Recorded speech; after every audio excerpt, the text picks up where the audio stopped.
Пошли. Все вместе. Какие ваши доказательства? They want you to comply. Cancel culture is about canceling. Кокаином. Up yours. Woke moralists. Up yours. This is systematic bullying that's happening. Woke moralists. Whoopsie. Up yours. And they believe that they can then Woke shut us moralists. up. Up around and find out. Up yours. Woke moralists. They seem animalistic is what I mean. No, they're worse than animals. The woke mob, they ruin everything. They stop Ben Shapiro from going to events and speaking. They stop Ann Coulter from doing it. I will never surrender even a single inch of ground to a pitchfork mob. You never cave to the mob. We will never bow to the mob. Ever. No matter what. Do you see the final expression of cancel culture in terrorist groups like Up yours. We'll see who cancels who.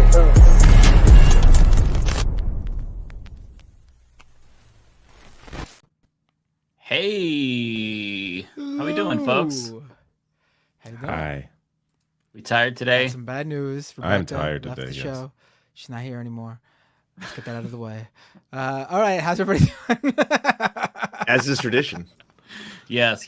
We should probably consider moving the time to 6/9 EST to make it better for her and also for myself. It's so hard to get here at 5:30. If we're doing 9 o'clock, I'm doing an hour show and leaving. We're not going any fucking later than this. Are you out of your mind? No, I don't think we should go later. It's still a long show, hour and a half. That's pretty good. We're late anyway. Oh, right, we're shortening the show. Okay, I could do that. I mean, we're late every week anyway. I feel like we all just would be better suited if we started a half hour later. I don't know, though. I'm never late, so I'm not sure what the hell you're talking about. I am always on time. Well, late in terms of starting. Yeah, because you're all late. I'm here at the same time every week. I'm easy. I'm like Sweden. I'm like church on Sunday morning. Yeah, because you're on the West Coast, you lucky motherfucker, both of you. Yeah, because I'm on No, West Coast. East Coast is so much luckier. If you do news and politics, you get up earlier, you get all the news first, you get that jump on your day, the head start. I think that the East Coast has it privileged. Like they've got it better. You're privileged. You have East Coast. No, I wake up and I wait for news to happen till like 1 p.m. and then news finally happens and then I cover it. Except in other parts of the world. When it's somewhere else, it happens overnight usually, so we get it right away. We get that stuff. That's true. I get up and I'm trying to play catch up. It's very difficult. Oh yeah, as you play like horrifying simulator, that thing where you just go like this and get sadder and sadder and angrier and angrier the more time. That thing. Why is this happening? Why? I don't get what's going on here. It's really you freezing again? Off. Yeah, I don't know why it's happening. I just saw you freeze for a second. Yeah. No, I didn't know. I don't know what the hell's going on. Oh well. Anyway, I was saying, I don't know if I could do news. I don't know if I could do news if I was on the West Coast because so much happens before you even wake up. Exactly. That's what I was saying. It's really difficult. Nothing happens. What happened today? Nothing happened. There's no news. It's all the same. It's just no news. I mean, things are happening. It's just a matter of like, am I able to muster the shit to give? Because everything just feels like I'm kind of just going through the motions right now. I think we're kind of all feeling this fatigue because it's an election year and things are extra stupid. Oh, not that they're not go, regular. I'm feeling it mostly because of genocide. That's mostly why I'm feeling fatigue. Yeah. The election is work kind genocide of balance. If anything, this is like the least interesting election year I've ever covered for sure. That we know what's going to happen unless one of them die. So like beforehand. So it's not even really. There's not much of a which is really rare. Like you don't. I mean, again, I have not covered this a long time, but how often do you know exactly who both candidates are going to be before any state even votes? That doesn't happen. There's always some kind of primary contest, and there just really isn't this time. I mean, there kind of is, but there's not really. Yeah, we're going through the motions, but it's predetermined for the most part. Sorry, go ahead, Matt. I was going to say, I understand where Mike's coming from, though, staying up all night. as a Nikki Haley supporter, wondering if she could pull off the impossible. I get it. I get it. Got a little bit of hope, but my girl can do it. Okay. I'm losing hope, but it's still there. There's a little bit left for sure. Oh, I love her. I think she's an absolute queen, and I have no choice but to stan her. I mean, she handled that Breakfast Club interview perfectly. I mean, I missed who that. doesn't? You haven't seen it. Oh, you haven't? Well, let's put it this way. You should play some of the clips. They're the worst with copyright stuff. Otherwise, I would. Oh, okay. Well, never mind. Yeah. We played it on the Majority Report. But did you? Yeah. You'll get hit. They'll get hit. I used to get hit when I tried to cover it, and I'm like, all right, fuck this place. Yeah, I did it one time, got a massive copyright. I don't know if it was a strike, but it was like a block the video type bad situation. Yeah, like the whole thing was taken. Yeah. Oh, wow. Yeah. Well, they asked her what she means by when she's saying that Kamala would be like the worst case or something like that. Clearly asking if it has to do with, Kamala being the first black woman vice president. So is the issue with Kamala is that she's black? Is that why she would be chaos if Kamala would be, president or something? And Nikki Haley, to prove she's not racist, immediately brings up Obama. Immediately. The question was about Kamala, and she's like, well, you have to understand, when Obama was president, that there was never any time more divisive. And it's like, oh, she's going there. She's she's doubling down on the racism right there. Was she one of the spreaders of the birther conspiracy? Was she one of the people who did that? Nikki Haley? I don't even know. Was she even in the limelight back in 2008? She was a governor at some point before she became UN ambassador. I don't really remember. She's so like forgettable. Is the problem. She's so always like in the background. Well, yeah, it's hard to really place her at any one year. It's like, what was she doing in 2014? I don't fucking know. Like these other Republicans are memorable because they say stupid things and do stupid things, and you just never forget them, right? Like we all remember Todd Aiken from 2010, who was talking about the bodies will abort fetuses if it's a legitimate rape. Like they say things so stupid. I remember that. In your brain. Wow. Yeah, but Nikki Haley hasn't said something to that magnitude. Yeah, but I don't know. She has. Like they say dumb shit all the fucking time, but there's so much of it that every minute of TikTok you watch, you get 18% more anti-Semitic or something like that. Yeah, like that's insane. She's trying. They say, it's a ridiculous thing. She said she avoided saying that the Civil War was about slavery. Like she avoided. That's true.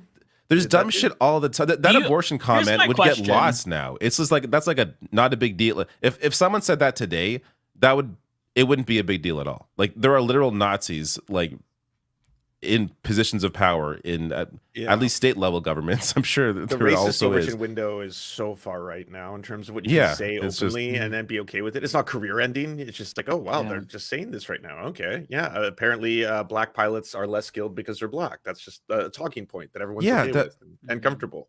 Like just saying that was completely insane that Charlie Kirk said that, and it was that was like. That but made some headlines. Mediaite maybe covered that, but like that's not really news. And everyone who saw that on the right defended him. Jordan Peterson, Matt Walsh, every single Tim Pool, they all defended him. And something that before they wouldn't want to touch just because, I mean, obviously that's explicit racism. They're like, no. He said DEI, so he played the DEI card, so it's not racist. They're so like to say it's mask off is such an understatement because they've gone mask off a long time ago. But they're just like really comfortable being explicitly racist now. So Marjorie Greene today introduced the resolution to censure Ilhan Omar. And in her video talking about this, she's like, yeah, if it were up to me, I would deport her. You have Ron DeSantis saying we should deport her, denationalize her. You have Troy Nehls, a Republican congressman, calling Cori Bush's husband a thug and basically saying that she deserves all of the harassment that she gets because she's loud, invoking the angry black woman trope. They're just openly racist at this point, and it's normalized. The start of her speech where she was like, Ilhan Omar from Somalia. I'm sorry, don't right. I was like, oh my god, wow. Yeah, it's so ridiculous. I have a video on this tomorrow. That's why it's been at the top of my mind. It's all manufactured bullshit just to smear black members of Congress. Like with Ilhan Omar, the whole reason why Republicans were up in arms and calling for her deportation, not that they didn't already want to, but they just had like what they thought was a justification, was she was in a room, or she was speaking to Somalians, and it wasn't in English, so it was translated very poorly by somebody on Twitter who purports to be the ambassador to Somaliland, which is a region that's trying to break away with Somalia. And Ilhan Omar is on the opposite side of that territorial dispute. She does not support that. She wants a unified Somalia. So this ambassador shared a video of her and mistranslated it purposefully to make it seem as if she's saying, "Oh, we in the United States, we control what they Somalia controls what they want to do, and we're Somalia first, Muslims second, and stuff like that." And then that account tagged all racist Republicans like Tucker Carlson, Charlie Kirk, and of course it went viral. That's how they all found it. I didn't know that part of the story. Yeah. Somaliland's ambassador tagged them all, and they got what they wanted, and Republicans ran it's all with over it. the Daily Caller today. I saw every pundit doing like episodes on it, all using the mistranslation too. And like when you see the real translation, it's wild how much like it's all taken out of context. Yeah, and she even said, she's like, because there's an African studies professor who's like, okay, it seems like what they're saying here is slanted. And then she responded, like, it's not just slanted, like, this is they're just slandering me. I'm paraphrasing what she said, but she's saying, like, listen, I did not say this, okay? Because I think that if she said something like that, maybe she would be like, okay, well, here's what I meant. But it's straight up a mischaracterization of what she said. But they're taking that and running with it because they already thought, man, I hate Ilhan Omar. I want to deport her anyway. And since she's an immigrant and she's black, can't possibly be loyal. So let's use this as our opportunity to smear her. And that's what they're doing. And it's so gross. And they're doing it with Cori Bush as well, because you all probably heard Cori Bush is being investigated by the Justice Department over a misuse of campaign funds. And the issue here is, did she, who hired her husband to do security, who has experience with security, did she misuse her campaign funds in paying him? And is she paying him above market rate? Because then that would be corruption, right? It's like a sweetheart deal. But if you look at the details here, Republicans have been trying to gin up some sort of a controversy here, and it was already dismissed. The House, I think, Ethics Committee investigated her husband, dismissed it. She's paying her husband $60,000 to do security. He has a background in security. There's really no there, but I mean, we'll wait for the outcome of the investigation, right? But like in response to that, she explained, listen, I have to have security. She, in fact, spends more on security than any other member of the House because she gets so many death threats. And she's a former Ferguson activist. She was part of the Black Lives Matter movement when Mike Brown was assassinated. And she's been harassed and stalked for years, even before she became a member of Congress. Then she gets elected, and then all of a sudden, she's a bigger target as well. So she has to spend money to protect herself. But people are like, oh, she supports defund the police, but now she wants security. Ha ha. Also, she's loud, so maybe, and this is Troy Nell saying this, maybe she should shut up. And I'm paraphrasing what he's saying. Maybe she should shut up and she wouldn't get harassed. It's so frustrating to me. And the people who are saying, oh, she supports defund the police, it's ironic that she wants security. That's liberals saying that, TYT. It's just so frustrating because everybody's bad faith and nobody wants to actually grapple with the substance. They just want to smear and attack people who they disagree with. You can be for police reform.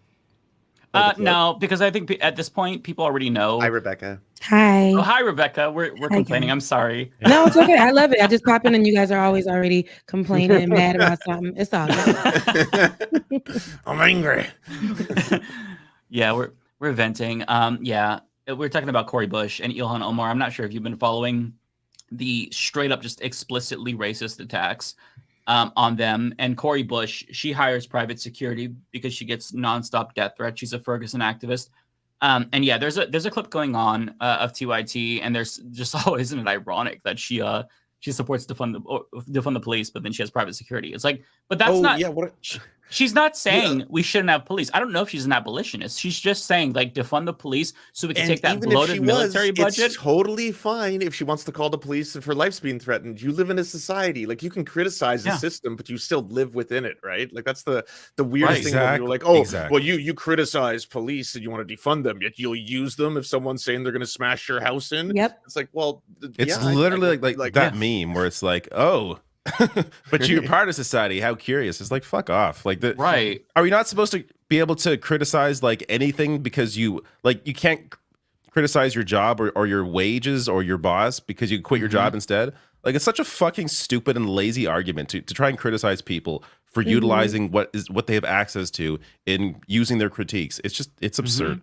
Defunding the police isn't like, it doesn't matter. Defunding the police is literally because of what police have done, abusing their power, targeting people because of color, targeting people because of sexuality, targeting places and all. We know what they've done. So when we say defund the police, we're talking about all that funding that goes into police. Like, how about you guys go into training? How about you guys proper training, proper, helping them de-escalate situations. This is what we're talking about. With all that funding that goes into police, like, it's so much more than people just saying we don't want police officers or defunding the police, equaling just that.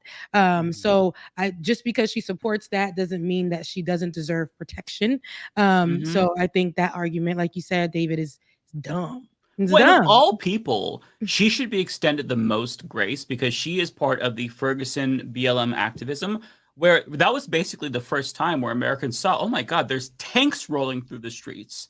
Like, tanks, that should say, wow, maybe they have too much money. Maybe they've militarized them too much. And rather than taking all of this money and just giving them tanks now so they can abuse the citizens, what if we instead took some of that money, put it into mental health? So that way they're not also being mental health counselors. Put it into healthcare. So that way they're not dealing with health crises such as drug overdoses and whatnot. Like, we call the police for every fucking thing in this country. What if we took some of those things that they're doing and outsourced it so the police aren't like the end all be all for every single societal issue? That's what defund the police is. This has been explained. Cori Bush has explained this. You can look at the legislation that she sponsored and co-sponsored. People know what Cori Bush means when she says defund the police. And at this point in time, if people are trying to smear her and make it pretend as if, oh, just she wants anarchy, you're just being bad faith. That's what it is. That's what it comes down to. Oh, absolutely. And the other thing I wanted to say is that when it comes to what you were talking about earlier with defund the police and all that, a new study just came out from the University of Toronto in Canada showing that there's no correlation between increases in police budget and lowering of crime rates. As in, they looked at all these different municipalities in the country over a long extended period of time, found out where municipalities were increasing their police budgets, and didn't show a correlation between that and it being a solution to crime. So you can look towards programs that actually do work. For example, the STAR, STAR program in Denver, where they divert 911 calls to other people. So just like Mike says, police officers don't have to be divorce court attorneys, social workers, mental health practitioners, because that way it can go to people who are unarmed and are experts in their field, or social workers who can actually help people having mental health crises, etc. Yeah, exactly. That's a perfect example. Yeah, I'm so sick of the bad faith bullshit.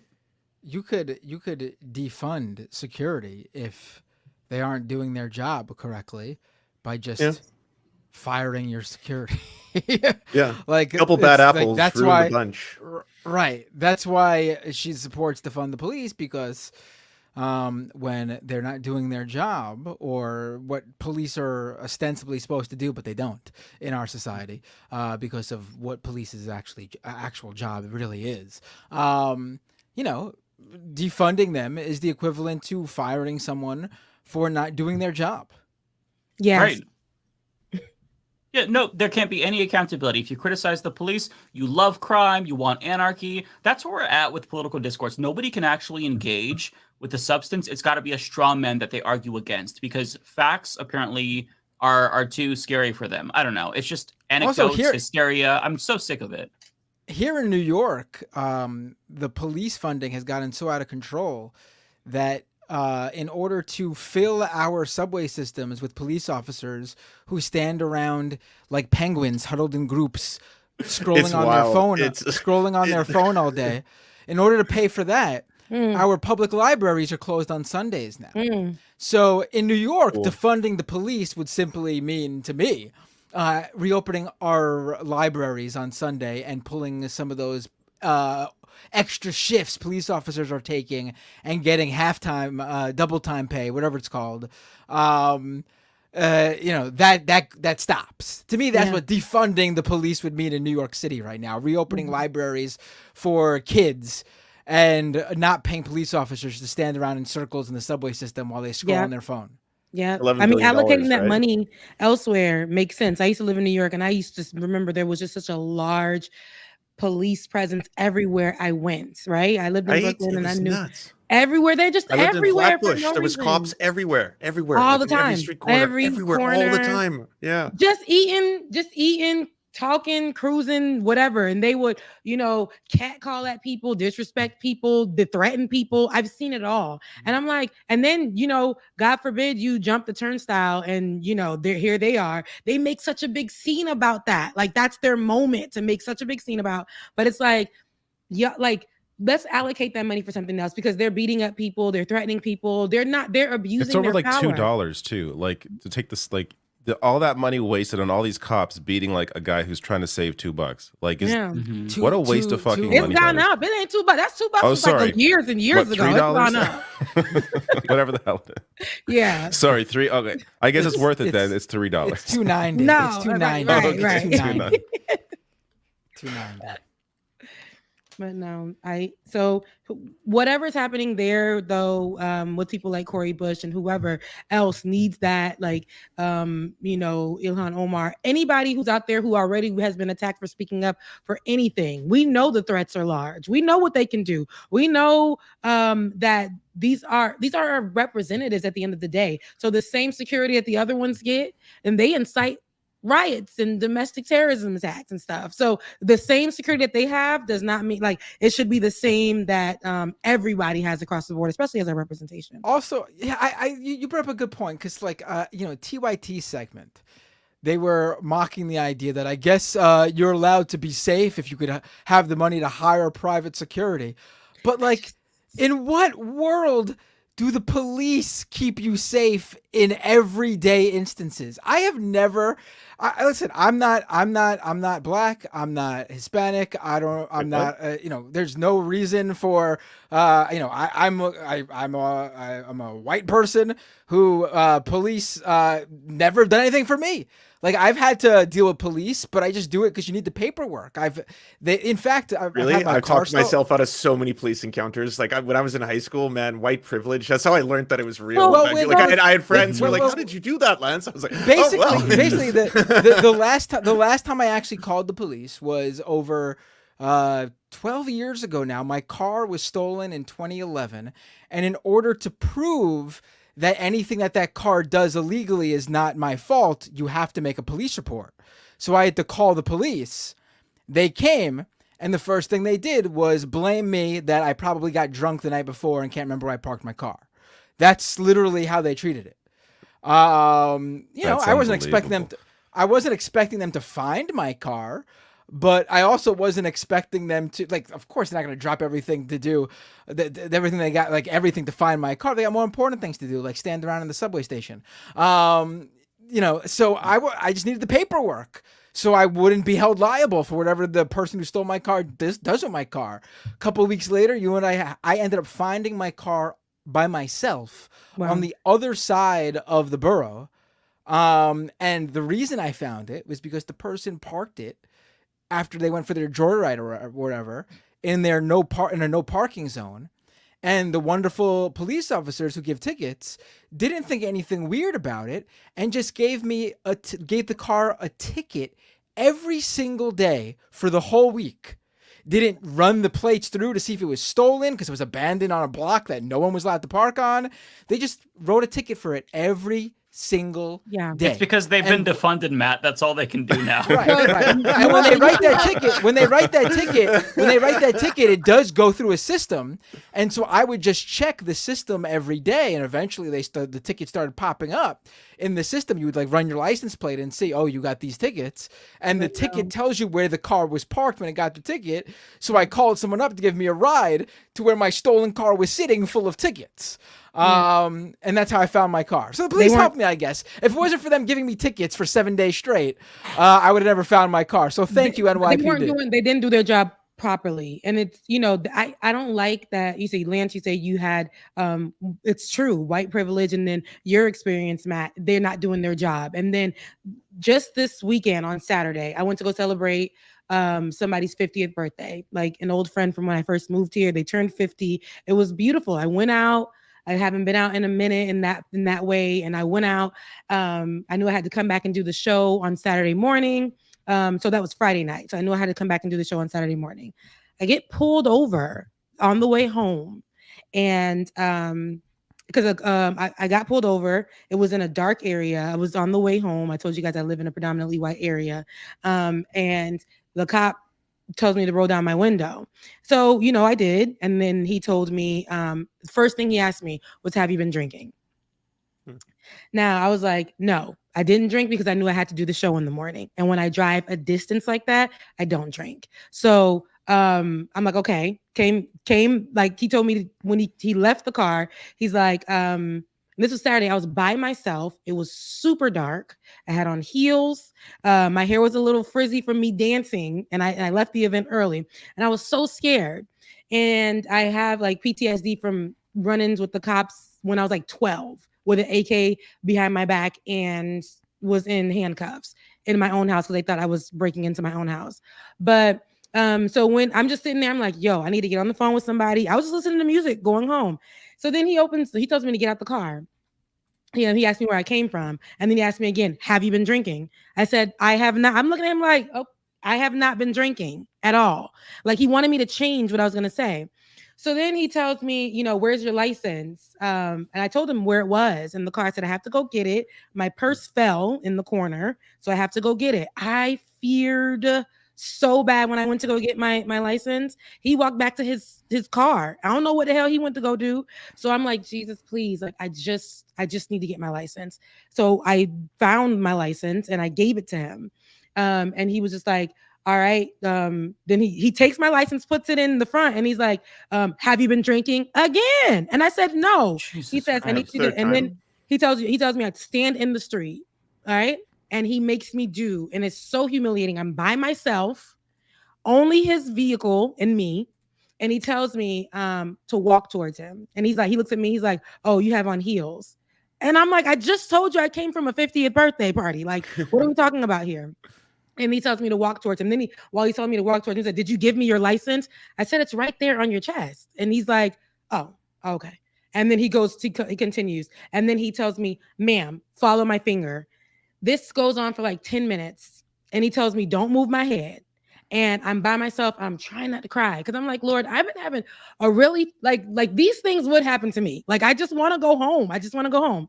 And he tells me, like, follow his finger. Don't move my head. Now he makes me go up and down. And then I'm like, do you want me to move my head or not? He's like, ma'am, don't worry about all that. And I'm like, okay, see, this be the problem, but I can't do that. I can't say these things. I can't act that way because I'm scared that something will happen. I don't know if his camera is on or off. I can't, like, nothing. I don't know anything. So he then tells me to walk back towards my car and get in it. And then he comes back towards my car and he says, your insurance is not showing up with your plates. And I'm like, I keep having this issue with the insurance, but it's here. I can pull up my insurance for you on my phone. And he was like, pull it up. And I did. And he was just like, well, I should be arresting you right now. I should be arresting you right now. He kept repeating that. So then I call my sister and I just keep her on the phone. And he walks away. He comes back and he hears my sister say, Becky, keep me here. And he's like, oh, you have a lot going on. And I just wanted to ask him, like, what do I do at this point? What are you going to do? He's like, at this point, you just, I'm going to call the tow guy. We're towing your car. And then you need to go. I'm taking your license. And because now it's going to show suspended. What did you do that was wrong? Because I didn't, my insurance wasn't showing up. So Georgia law, if it's not showing up, and this happened to me multiple times. My insurance for some reason is not reading with the state. I have to go all the way to the tax commissioner, show them the proof, and then it'll do that. And it's happening to so many people here. So he takes my car. I'm by myself. He makes me go back in the car. My sister's on the phone. He hears her. He tells me, you have a lot going on. I'll never forget. He has piercing blue eyes, white man, just stare. I'm scared. I am scared. And like, he's pointing out these little things. He's telling me that I drank. He's telling me I have on heels. He's telling me I'm dressed up. Like, he's mentioning all these things. And I'm like, Lord, I don't know. So then he hears my sister. He tells me I'm doing too much. And then he makes me get out of the car, tells me it's going to be towed. He keeps reiterating that he should arrest me. And then, he tells me he's like, do you know anybody in this area? I said, I actually live right up there. I live right up there. And he was like, right where? I said, and I let him know where I lived. He looked at me like I couldn't possibly live there. And I'm like, I live in this area. He was like, and you have no one. Yeah, I'm like, I know. And he's like, you don't have any family here. I'm like, my family lives in another city. I'm not gonna call them because I live right there. Like I'm looking at him like, give me a ride if you take. I don't want. I just want this to end. I don't care. I'll fix everything tomorrow. So, he's like, order a ride share. I'm like, I don't have any ride share apps on my phone. I don't take ride shares. Like I don't usually do that. If I drink, it's gonna be out with a friend or whatever the case may be. I don't do this. And then he goes, all right, download it on your phone. I'm gonna be right here. Then he comes back to me. I download the ride share. I'm waiting for the person, and it's freezing. The temperature is going down. I am shaking cold, and he's just like, well, now he starts to call me by my name when the tow truck guy comes. He's like, Miss Rebecca. Before it was ma'am, be quiet, ma'am, ma'am, focus. Now the tow truck guy comes and he's like, you got to tow her car. Looks like her license plates aren't showing. I took her license. And I just told the man, what do you need from me? Do you need my keys? What do you need from me tomorrow to pick up my car? He's like, we're only open for an hour. The police told me all I needed to bring my insurance card. Okay, fine. I'll have that. I'm scared. I just want to get away. And I told the man, just let me know where to pick it up at. Then I hear him say, we've been picking up cars all day today. We've been picking up cars, riding down the street. We've been stopping them. The tow truck guy said he had picked up like 13. Him and this officer partnered up for this particular area, and they done picked up like 13 cars. 3 of them were only wrecks. The rest of them, they've just been picking up people up and down the street. Nobody was there. On the ticket, he said there was medium traffic. There was no traffic. At all. And so I'm like, if I was speeding, if I was going above the speed limit, and just let me know that I was going like 5 above the speed limit. I wanted to get home. And he was just like, just let me know that. I'll pay that ticket. I'll do that. I'll do what I need to do. But having me go through hoops, it was crazy. And then I had to cross the street. All of a sudden, he's like, I would never let you cross the street by yourself. Don't talk to me, sir. Because I'm just ready to go. I had to cross the street. After he fucking ruins your night, he's going to pretend he gives a fuck. Harasses you? Get the fuck out of here. Oh my God. I finally made it home. And I just felt like I was a shell of myself. I was so scared. I kept looking back. I'm like, did that man follow me? I don't know. And then I went to go get my car the next day, and he didn't tell me that I had to pay for it. So now I'm like, this is another expense. He took my license. I got to pay for that. I had to pay for my car to come out, and they won't even let you take your car if you don't have your license. So thank God the man was like, you were really nice to me yesterday, and you were pleasantly like, you're super nice today. So I'll let you take your car, no issue. He's like, but I always meet people and they're very mean, but you handled that situation yesterday with grace. And I wonder why that is. Why right.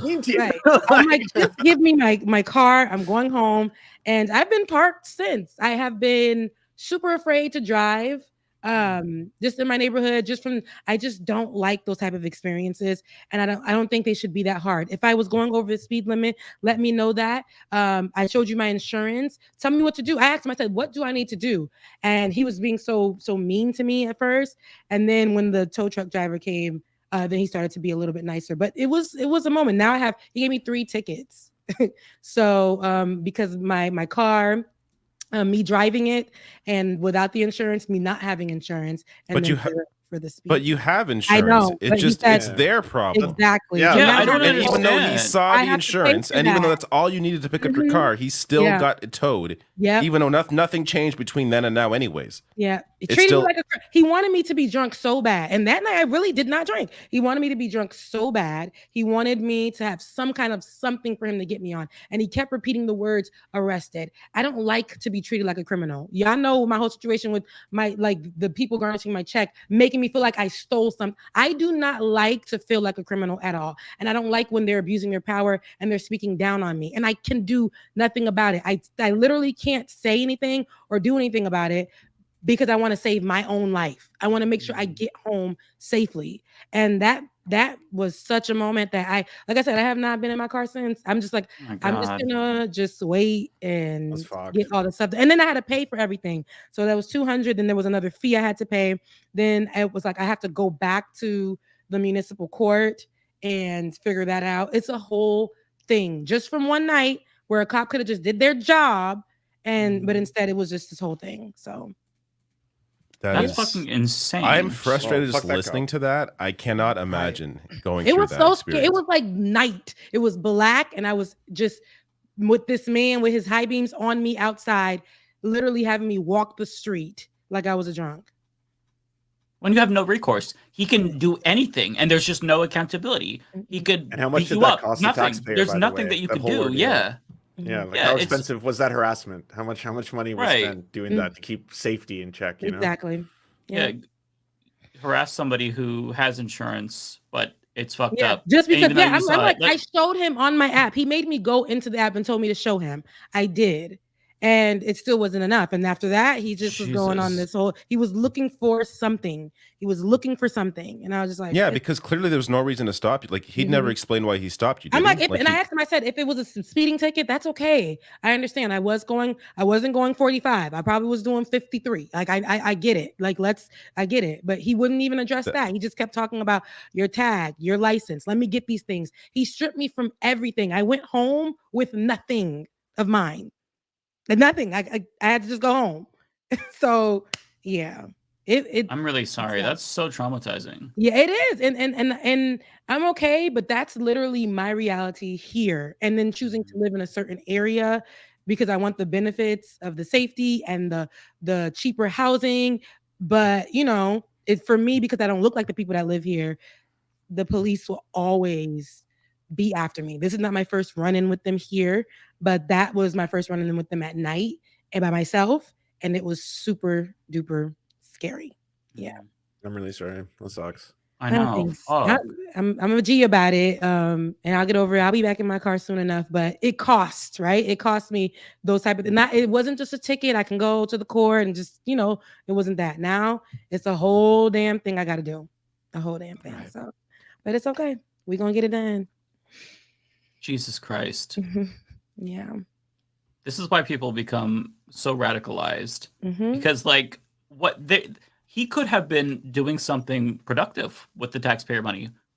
He could have, I don't know, fucking tried to stop crime. But the thing is, go pick up trash on the side of the fucking road, dude.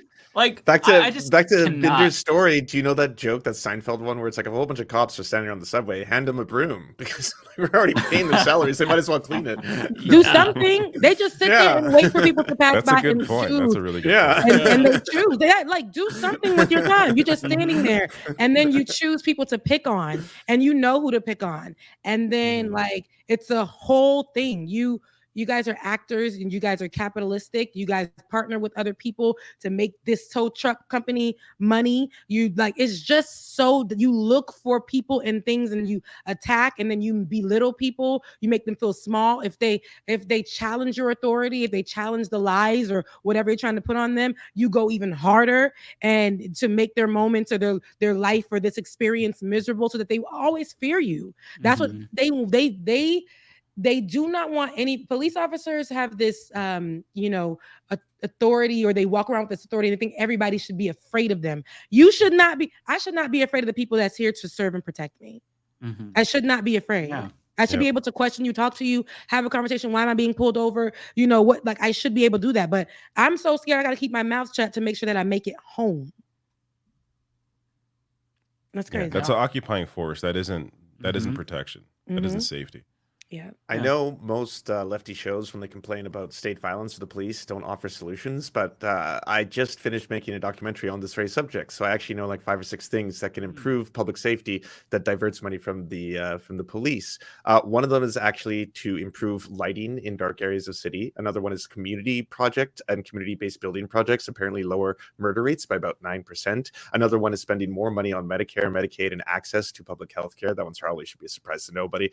And for the unhoused, it's actually cheaper to your city to house the unhoused in the long term. Between medical and police costs, you'll save money. So even if you hate homeless people and you think they're filthy vermin, in the long run you can save more money. And that's the reason why a lot of Scandinavian countries actually have much better outcomes when it comes to that kind of stuff. So and also divert 911 calls to social workers and stuff for certain calls if they are having mental health crises and stuff like that. What is this documentary that you're working on? Yeah. Well, it's funny that you were just talking about TYT, because I was basically reading through all these clips of the shoplifting fiasco that happened in 2023, where there's so many people reporting on shoplifting is out of control. Target stores are closing down. It's America is burning to the ground. And then when the information came out about this, and all these major retailers and retail chains said that 95% of the losses that they had, close to like somewhere around $94 billion worth of losses, came from shoplifting. It turns out they lied. The actual answer was 5%. Only 5% of it was from shoplifting. A lot of it had to do with shrink and stuff. And the Target stores and all these other stores that were closing down, they were closing down for a completely different reason. There was more shoplifting that was happening to the other locations all surrounding them in every major city that like studies started looking at. I was like, there's so much evidence on this topic that this was all a big thing, where all of these media figures, including TYT, by the way, were doing these sensationalist stories that shows a lot of footage of, yes, no one's ever on the other side of like a violent criminal, or if someone goes into a store and beats someone up and then smashed a bunch of stuff, like obviously you're not supposed to defend that. But the fact that that's what got like all the sensationalization and the media focus, when this wasn't a problem the way it was being talked about, and it was actually, no one was talking about like corporate greed, no one was talking about shrink and all these other factors. I was like, this actually tells a whole story, and it plays into that whole like, keep people afraid about this kind of theft, when what is the majority of theft in America? I'm sure you all know the answer. Wage theft, but it's to such a disgusting, disproportionate degree, of which is like, it's not even like apples and oranges. It's like a complete drop in the ocean. Like we're talking billions and billions and billions of dollars in wage theft, and there's no governing body outside of maybe 1,000 manned personnel in this one organization that looks after that. Meanwhile, police budgets are just continuously going like this. Like if you talk about New York, it's like what, $11 billion is like the New York police department budget.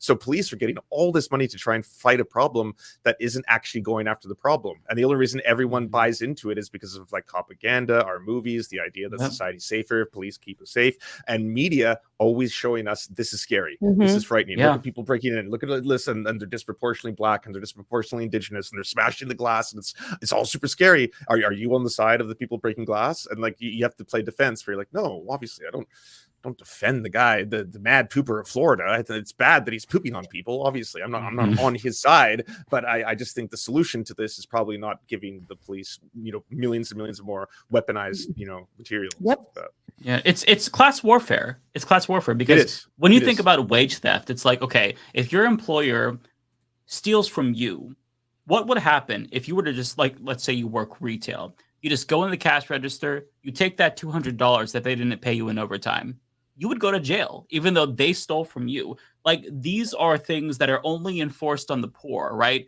If you are a poor person and you steal, that's theft. You go to jail. If you're a corporation and you steal from your employees, I mean, it's theft technically, but what are you going to do, right? It's that power dynamic. You have no power. They have all the power. And it's frustrating to see people play into this narrative, because a lot of people who fall for these types of fear-mongering over crime and whatnot, which crime has always existed and always will exist. We don't live in a utopia, but they're kind of like playing into their own like disenfranchisement in a way, because like this is all class warfare. It's against you too, dummy. It's really frustrating. I don't know. It is frustrating. It pisses me off, and I love that you covered that, because what they try to do is make it under the guise of there's theft, there's this, there's that, but you see how you compared it to all these other issues, and how it is like, apples to oranges when we look at the breakdown of it. Those are the type of conversations that should be had, but what they try to do is base it on, okay, it's theft, and it's a certain type of people who are doing these things, and this is where the crime is, and it's the thugs, and it's this and it's that, and it's really not all that. If we break it down to what it actually is, and what they're doing and why they're doing it, and environmental issues, it is so much other things that goes into it, but that's not how they're reported. That's not how they'll talk about it.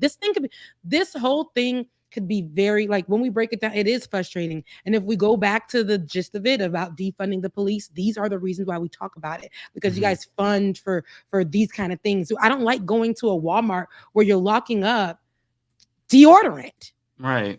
That's not making sense. And I don't like going to these communities as well, where there's what I call a black tax. Why is it so much more in this black poor community than it is over here where I live, where everything ain't locked up, it's free, there's like, it's 10 cents less, $1 less. It's like, I don't understand it. And there's more police presence at the black Walmart, or at the black Target, or at the whatever. It's ridiculous. So and it pisses me off too that it's also sold in a very Orwellian way, where it's like, listen, I get it, it's these corporations and they're rich, but you should also care when they're stolen from, because that affects you somehow. The way it affects you is, well, if they steal, then they're going to raise the prices and whatnot. So care about that more than the wage theft. Care about that more than the corporations that are robbing us blind just in general. It is psychological class warfare in a way. And I feel like we all have a duty to not participate in it, especially if we identify as liberals. I don't, but if you're a liberal, you probably shouldn't participate in that. So if you're a media outlet that's doing this, you should probably stop, or maybe focus on like wage thefts. Yeah. I'm curious how much of the media that, focus so much on all those thefts at these stores, the roving then came back and apologized and correct the record. Did they? Yeah, the shoplifting stuff. Did they come back and correct the record and apologize and that they got it wrong and here's the real story? Did any of these places do that? I would be surprised. I mean, Walgreens. I think it was like New York Times may have. That's why it came out, but no one else did. Target maybe I think had something about something, because it was the same kind of argument that they were having with the Target. Targets is really bad, because when you look at the study that actually looked at all the theft that was happening at Targets, it would be like the location that was chosen to close down was being done in predominantly black neighborhoods, but not where there was more shoplifting, but where there was less purchasing power. So it's also one of those things where it's like, there's a lot of reasons why people in a certain area might not be able to start shopping at Target or Walgreens or something like that. There's reasons for that. But to say that this is because of theft is really fucked up. And to say like, oh, we're just doing this because of theft, it's because the shoplifting is out of control. Meanwhile, in a much more expensive neighborhood, shoplifting was way higher. We're talking in one instance, I think in the Folsom Street in San Francisco, it was like 28 to 321 incidents, 28 in the one that closed down, 321 in the one that remained open. So that's not, you're lying. You're lying to everybody about the reason for this. Yeah. I tell you, we could be on this topic for years. Okay, there's another layer of it every time. We talked about like 10 different things that have. It's just criminal. It's just criminal. I don't know if you all want to talk about something that's more lighthearted, but we do have our guests. So before we introduce any other topics, we should bring in our guest. Yeah. Awesome. Hey, welcome. What's up? Hi, Pascal. Hi, Pascal. Hey, Rebecca. What's up? How you doing? Good. Look, on Black History Month, the first day of Black History Month, we better bring in a black guest. Okay. Damn right. What's up, party people? How y'all doing? Good. Great. Doing good. How are you doing? I'm good. I'm alive, breathing, staying busy as you guys all are as well, right? I'm honored to be here. I'm excited to be a part of the conversation. I guess sorry I'm late, but because it is Black History Month, that's right. Yes, I can use that card. You came right on time. You got it. That is right on time. All Black History Month. Show up on Hey, I'm on time. Okay, it's Black History Month. You did ask them when I came in, or they was already talking. There's no schedule here. It's all good. There's no schedule. Yeah. But real quick, I want to say, Rebecca. First off, I was listening. This entire time. I wanted to.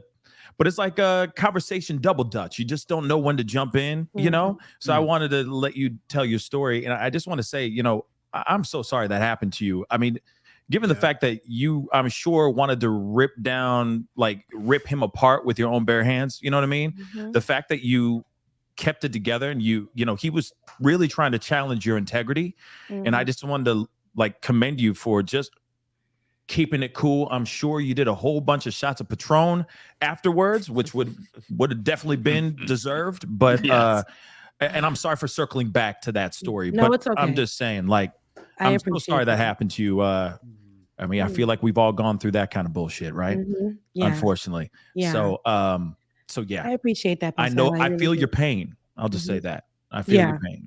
Yeah. I appreciate that. I hate that we have to relate in that way, but it's probably, like I said, it sucks, but it's our reality, and I have to be able to continue to live. So it might shake me up a little bit, but I still gotta pay some bills. I still gotta get myself together. I still gotta live, and that's just our reality, and that's just what it is. Sucks. No. It sucks. Traumatic. It is, but but thank you so much for that. I appreciate it. No problem. No problem. Pascal, do you also want to do a quick introduction, plug your show, tell everyone where they can find I forgot you, to do that. Listen to your amazing commentary, by the way. Oh, wow. Thank you. Thank you, Lance. I appreciate that. Well, let's see. What's up, everybody? Should I be? Hi, my name's Pascal. Okay. What's up, everybody? My name's Pascal. I host a show called The Pascal Show. I cover everything from like true crime to pop culture.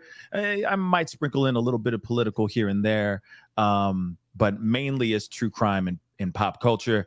Yeah, I like to have a good time just telling stories in my very unique way. So yeah, that's my show. It's on YouTube, just like everybody else. So go check it out. The Pascal Show. It's good. It's good. Yeah. And Pascal Haitian too. Yeah, it's like Pascal. Yeah, not believe. He's Haitian too. Yeah. Haitian. Listen, that's all it is. Haitian. Exactly. And it's good. It's good. This is good. This is a good start to Black History Month. I'm very passionate and I speak a lot with my hands passionately. So yes, I'm Haitian. I'm Haitian as F. Okay. Yes. Do you have the shirt yet? Rebecca, do you have the shirt? I'm not yelling, I'm Haitian. Do you have that yet? No. Did you make that shirt? And why I got it? No, I didn't make it. It's sold online, but I already have I think I burned through 3 of them already. Okay, no, I got it. You gotta send me the link, and I gotta get that. Got you. Yeah. I'll send it to you. Yeah. Okay, but enough of that. Yeah, sorry, guys. Look, like if you didn't know, at the house. Yeah, hey, you guys can take over. I'm good. I don't mind. David Dole's already checked out. He's so tired. we just act like nobody's here. Okay, so we're gonna lighten it up. Who had the story that they wanted to lighten up with Pascal? I am dying to get your thoughts on a new rap song that dropped from rap artist Ben Shapiro and Tom McDonald. So let me share the lyrics. Wait, is this the same one that went? This is the one song. It's okay. Wet ass P word, right? I've heard it. Yeah. Well, the guy, from the wet ass P word. That guy. Yeah. Different song. Yeah, I wish I could play it for you, but we can't because of copyright. But you're gonna be happier not having to hear it. You can look it up. But there's a lot to this. So first of all, before I get to Ben Shapiro, there's a line I from can do Tom the voice McDonald. if you want. Oh my God! Yes, yes. Who did it? I have the soundboard that I can change my voice like this, so if you want, I can read it. That's good because you just scared me. Yeah, I was like, who was that? So there's a line in here from Tom McDonald about like American flags and how they're just gone. Apparently, this man is Canadian, so I don't know. I feel like this is stolen valor in a way. Is he Canadian? I didn't even know that. Yeah, oh God. That's he's Canadian. Why are all the worst people one of us? Yeah, thanks. We need a border on the northern side. Okay, everybody's talking about a Canada or a Mexico border. We need it on the north. The Vancouver hip hop scene. It sucks. I've seen this. Really brutal. I've seen it. I think he mentioned Nikki in this. I think. Yeah. So this is his verse right here. If you want to go ahead and read it, David, in the voice, I'll zoom in here. Don't mind if I do. All right. Can you rap it with that voice, David? Can you really give us the full Ben Shapiro? I haven't heard. I haven't heard the full song, so it might be. I'm not sure how the rhythm goes on this song. Do your best. But I'll just. There is no rhythm. I'll see what I can do. I've heard it. There is no rhythm. Right. I figured there was. There's more auto tune than you're using right now. Like just Fact. Right. Hard. All right. Let's look at the stats. I've got the facts. My money like Lizzo. My pockets are fat. Homie, I'm epic. Don't be a wap. Dog, it's a Yarmer. What? That's a yarmulke, buddy. Someone's never read any. Dog, it's a yarmulke, homie. No cap. Oh my God, this is so embarrassing. Look at the graphs. Look at my charts. You're blowing money on strippers and cars. You're going to prison. I'm on television. Dogs, no one knows who you are. Keep hating on me on the internet. My comment section all woke Karens. And I make racks off compound interest. Y'all live with your parents. Nikki, take some notes. I did this for fun. All my people download this. Let's get a Billboard #1. And he did. On Apple or Spotify. One of those he did. But great job, David. You gave it the full voice. That was better than Ben Shapiro. I got sound effects. Oh, nice. There you go. You got applause too. I also got applause. We got the double applause. Well, I could do better. No, I'm kidding. There we go. That's better. Here's your find that. You know what I mean? You guys. Oh my God. But it was terrible. We covered that. Yes, very clownish. We covered that on Saturday, and we talked about it. Not Ben Shapiro, Ben Dixon. We were going over it, and the guy. Here they go. You see how they make the argument, oh, don't she talking about defunding the police while we protect her. These are the same people right here that can't stand nothing black, right? Got an issue with WAP, got an issue with everything, but takes the culture, takes rap. The guy that's in the video, the Canadian, he faux braids, right? Tattoos all over, trying to do the look, right? The urban look. And he had to add him to that song to give it some kind of power. And he mentioned, did he really? Nikki. I didn't even notice that. Oh my terrible. God. I seen the video. We played the video on Saturday, and I'm like, this is terrible. He has on a hoodie, mind you. The hoodie is synonymous with thugs. We know what happened to Trayvon Martin, but he got the hoodie on in the video. All of these problematic things, and he has to rap, and he has to try to use a beat and the voice, and he can't even stay on beat. He was on the down beat, the middle beat. He ain't do right. I heard it. And so he does all of this. He uses our culture to try to promote what, and then say he's better than Nikki. But the thing is, it did reach, I think, #1 on Apple or something like that. But well, it's on iTunes, which it's on it is #1 globally right now. Which means you have to buy music. Who buys music? Really old people. Right. He also hates wet ass pussy. That's pretty wild. I've never seen anyone hate it as much as Ben Shapiro does. You know? Actually, he prefers it dry. His doctor wife said it's perfectly normal for women to be dry. I forgot about that. Oh my God. Yeah, that's the He's throwback. had so many embarrassing moments publicly that it's amazing that he still has any kind of cultural power whatsoever. Unbelievable. Well, what's funny about this is somebody on Twitter pointed out, I wish I could credit them, I don't remember who said it, but so when Tom McDonald released this, there was a bunch of anti-Semitism in response because Ben Shapiro was part of it, right? Really? So I didn't know that. There's a bunch of anti-Semitism. This dude's got a lot of far right followers. A lot of Nazis. I mean, when you sing about like right-wing conspiracy theories all the time, then naturally you're going to have a right-wing conspiracy theorist audience. And the whole his replies on Twitter were just full of like, I'm not supporting you anymore. You're dead to me. What are you? Yeah. You a globalist now? Things like that. Yeah. Yeah. And then of course there were just the comments that just went in all caps, Jew. Right. It was like it was overt anti-Semitism, and he doesn't realize that he kind of boxed himself into a corner. Tom McDonald. Oh, I think he realizes. No, these guys. Well, he tried. Stupid. He tried so hard to because he's kind of a one-trick pony now. All of his songs are, "I hate SJWs. You're offended. You're triggered. You're a snowflake." And so he did is okay. I don't know when this was. It was a couple of years ago. He did a song called "If I Were Black." And he photoshopped himself as a black person on the cover, by the way. But the song itself was him trying to be serious and talk about racism. And can you guess what the reaction was from the audience? Can you guess? Tom McDonald. So this is the guy who did. Yeah. So he tried to do a song actually being serious about the reality of racism, ironically, with the art being him photoshopping himself being black.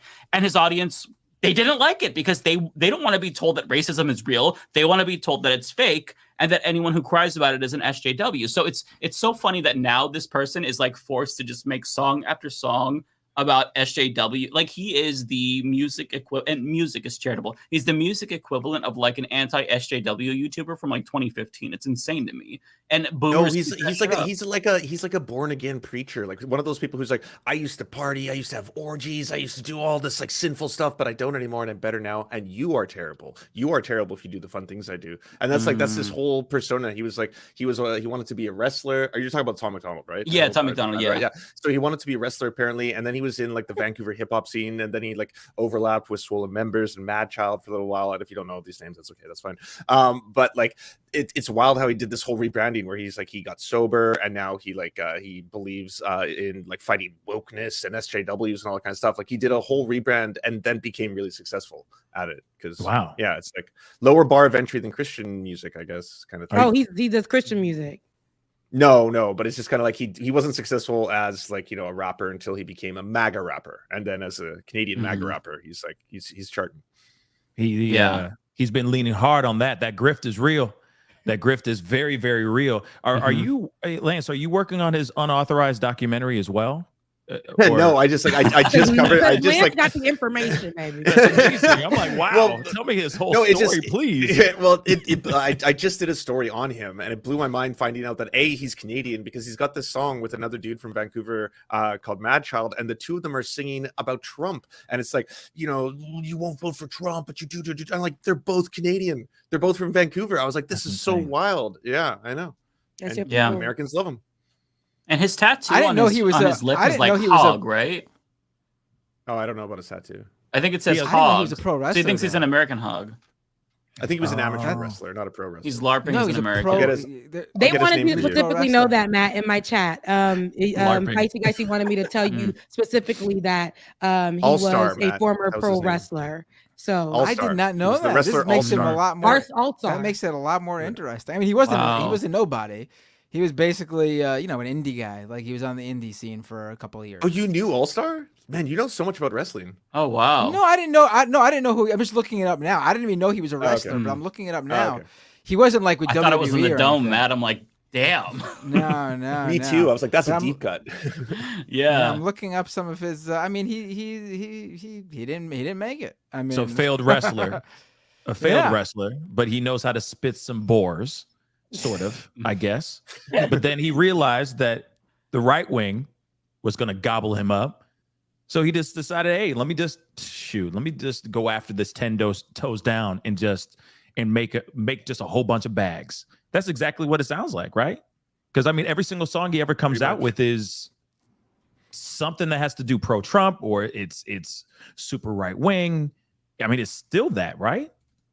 Yeah, I mean, he's basically he knows that he's mastered the art of pandering. Like it's not about he anything. Knows his market. Talent, right. Like because the market he's appealing to, they don't like rap music. I mean, Ben Shapiro, he said rap is not real music. Like he's unironically said this that's before. an actual quote. Yeah, no, yeah. He said here this he before. is utilizing it to capitalize and to make a point, and he uses all of the hip hop structure and all of that to make his point. And I don't understand it. And it's like you were just judging it. You were just judging lyrics, and you're telling Nikki, who we really need to talk about that too. But then you're telling Nikki to take notes and all this other stuff. You're mentioning these people. Nobody was looking for you. Nobody asked about you, and here you are, and like making the scene. And then here, like, what was the point of the song? I really would love to know, because I don't really know where he was trying to go with it, what he was trying to do with it. His point was just like, I'm a white guy who speaks against the Black community, but I can still use this tool and monetize, capitalize off of it, go number one, and go back to talking about Black folks and everything Black on my show. But the real question now is, since there's a bunch of right-wingers in music, there's Tim Pool, there's Ben Shapiro, but in terms of right-wing rap, so my question to all of you is, who do you think is the king/queen of rap on the right now? Ben Shapiro or Linda Paulson? So if you haven't heard of Linda Paulson, Linda Paulson is my personal favorite. I think that Linda Paulson. Don't go for the queen. Let's play this one. I haven't seen this. Listen, her flow is spectacular. The beat, oh my god! I mean, I'm just gonna play it for you, okay? I'm getting excited now. Come on, for sure. All right, get ready.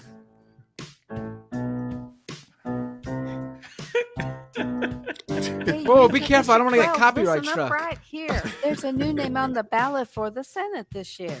My name is Linda Paulson, Republican and awesome. Love God and family and the Constitution. I haven't memorized. Tried to get another conservative You played it too much. run.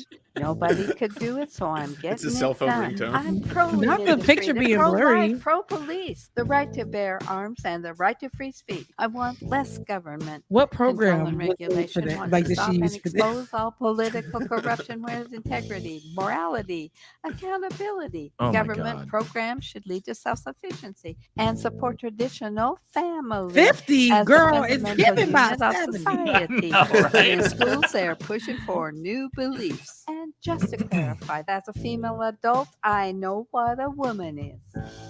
Wow, and she just went. Yeah, transgender people owned. I love Done. this country. It's Oh, she's back again. Stop it right now. She done. She been done.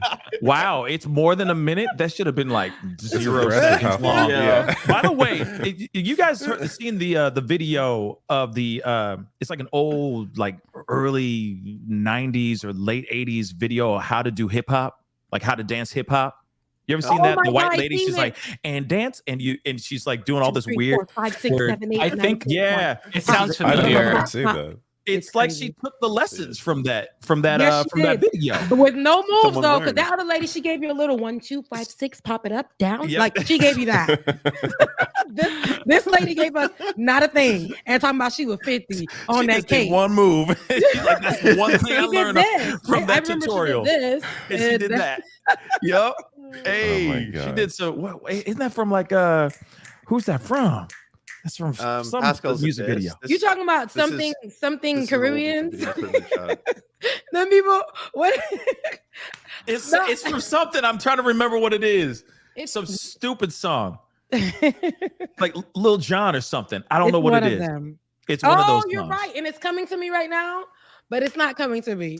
But it's there. It's that. there. Damn it. Pascal, You can know you see exactly what the I mean. can you see the chat? Is it this video? Oh, yes. This one from like 13 years ago. Is this the one? Let me take a look. Hold on. Yes. Yes. This is it? David, Yes. can you play it? 1,000 I've never times. seen this. I want to see Yes. this.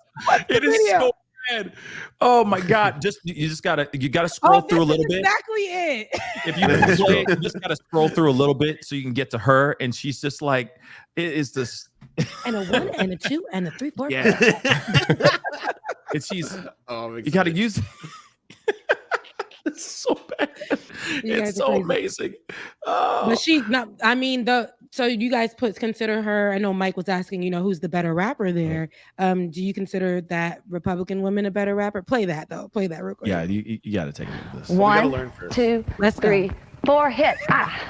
And, the more relaxed you are, that's what makes it hip hop. Oh, thank you so much for playing that. That's exactly what I mean. She learned that. She's like, okay, for being 90 years old. Boom, bam, every time. She did start the video with a little bit of that. Your hands are always she did the turn like and she this. came back around. Start out just hitting it. I'm not sure if this is copyright music or Oh my just, God, like, I've seen this. skipping through. I don't Be think careful. It is. That's baggy what pants and no baggy pants. You see, They have She's no trying to baggy she's trying to pants explain and no people the sneakers. swagger. I was wild. the I clothing. didn't know what to think about that. very Ben Shapiro, right? That's a Ben Shapiro had to Wow. watch that to say how to be hip hop, right? They will not look at us to be hip hop. They gonna go look at somebody else that's describing us or hip hop or blackness, and they got to be white. If the white person is explaining how to be black, it got to be right during Black History Month. Not during Black History Month. It's terrible. We give these white folks a little bit too much. In the African piece, it was like this. Yeah. But in hip hop, it's like this. So there's a difference. There was a difference with the fist. And it's like what made it hip Oh hop. my God. Release the hand. I don't know. And you just contract your body like so. I'm not sure how much more we can take of this. Here, a little bit more. It's too good. It's too good. I'm sorry, guys, but after seeing this, I'm drinking straight black coffee for at least a week. No more creamer, no nothing. Oh, my shit! I don't want to see the music just in case. But It's gonna be when hip hop goes out. Oh. Hip hop is an attitude. It's right here. It's how you feel. It's a style. Oh my So it can Lord. go out. Hit. You got hit. Flex foot. Where did she go? Get back. It's all in your attitude. It's right here in your face and how you dress. It's the way you look. I'm gonna tell you another thing that makes hip hop hip hop. She watched the Greeks, the HBCU Divine Nines. She's talking about, you go underneath the leg. Come on now. Stop. all right, one last one. Oh God. What is that? The whole squad's here. All right, I can't just keep watching. Oh no! See, not during Black History Month. We ain't gonna. No. That's crazy. I have to say, as a white person, Lord. this makes me really hate white people. That kind of shit is just why, like, When they do it, but when they do it, even with no rhythm, even with no beat, and I'm not saying because y'all white. She up means here, well. She but means well. It's not. It's yes, I mean well, and I just say when they do it, and it doesn't have the sauce, but it has the cranberries and it has the raisins, but it's missing the seasoning, and that's not you guys, but that what they show. They literally still get pushed to the forefront. Their content, their work, and it don't be their work. It don't be their blueprint. It don't be none of that. But they will allow that to be what is taught in schools, what's played. Like that's crazy. Like the boom cack ain't boop cacking. You know what I mean? Like it's we already got Oh my Lord. Like I said, I'm drinking straight black coffee for the rest of the week because of that, guys. Thanks a lot. I feel like we put Pascal through so much. Linda Paulson, Ben Shapiro. I feel like we've got to do better to our guests. This is not fair. No, thank you. This made my night. I appreciate it. Thank you. Your first Black History Month night? No, it can't be like that. Listen, so with all hip hop and we're talking about all hip hop, and we're talking about white folks trying to hip hop, trying to rap, trying to do all that. There are actually rappers out here who are rapping. We've heard about a lot of beef throughout hip hop. I know you guys, know a lot of it. Right now, the Hit 'Em Up number one for me personally. If I was to pick one beef track ever, but Hit 'Em Up by Tupac would be my number one personally. Then I hated that because some people had to die. I don't like when rap beef gets to that point, right? Now I feel terrible, Rebecca. That's what I'm saying. When I think about that, people died for this. That was real. They died for the art. I know where we're going with this with the Nicki Minaj and the Meg Thee Stallion, but I feel like how it can get today because it's so culty, it's gone beyond. People are doing the minions are doing the work. It can get to that point. They're killing off each other, but we can get to that story later. Have you guys heard the diss track or the track that Megan Thee Stallion dropped? I heard it. Yeah. Right, it's good. I love it. I think it's some of her best work as an artist, as a rapper, a female rapper at that. And then did you hear Nicki's well, you should explain. You should explain to the audience who doesn't understand the connection, because the connection is pretty wild. Like why Nicki thought it was a diss track about her. Okay, so in Meg Thee Stallion's track, I guess she acknowledges the issues between her and Nicki, not by name, but we know that Nicki is married to a registered sex offender, and Meg Thee Stallion in her song made the line about don't worry about Megan, but worry about Megan's Law. Megan's Law is a law in California that is a law that highlights sex offenders. And because there was a young girl who was killed, her name was Megan, and they made a law in there that is about sex offenders and protecting people from sex offenders. And it's called Megan's Law. And because of that, they, of course, associated with Nicki Minaj and her husband, because her husband's a sex offender, registered sex offender. And Nicki Minaj went on for about 5 days, a week, just going off since that song dropped, going off on Meg Thee Stallion, a whole thing about it. She's been doing I know I don't be on Clubhouse anymore, but they do it on X, like a Clubhouse thing. She's been on there almost every night discussing it. She dropped a diss track, which were just most of her tweets towards Meg Thee Stallion, and Meg Thee Stallion has yet to really answer back at all. Her track Hiss has gone up amazing, but my problem here, because we can discuss who had the better diss track or whatever, my problem here, you guys, is the issue of how people online have commentary, right? They put their business out there for us. We're going to go out and have conversations about it. But it's people on TikTok having these conversations and commentary, and Nicki Minaj's barbs, that the barbs, the fans, they're going under and these people's videos and threatening them and doxing them. So much doxing has happened just for mentioning Nicki in one way, shape, or form, or having a breakdown that may or may not make sense, that may or may not be harsh.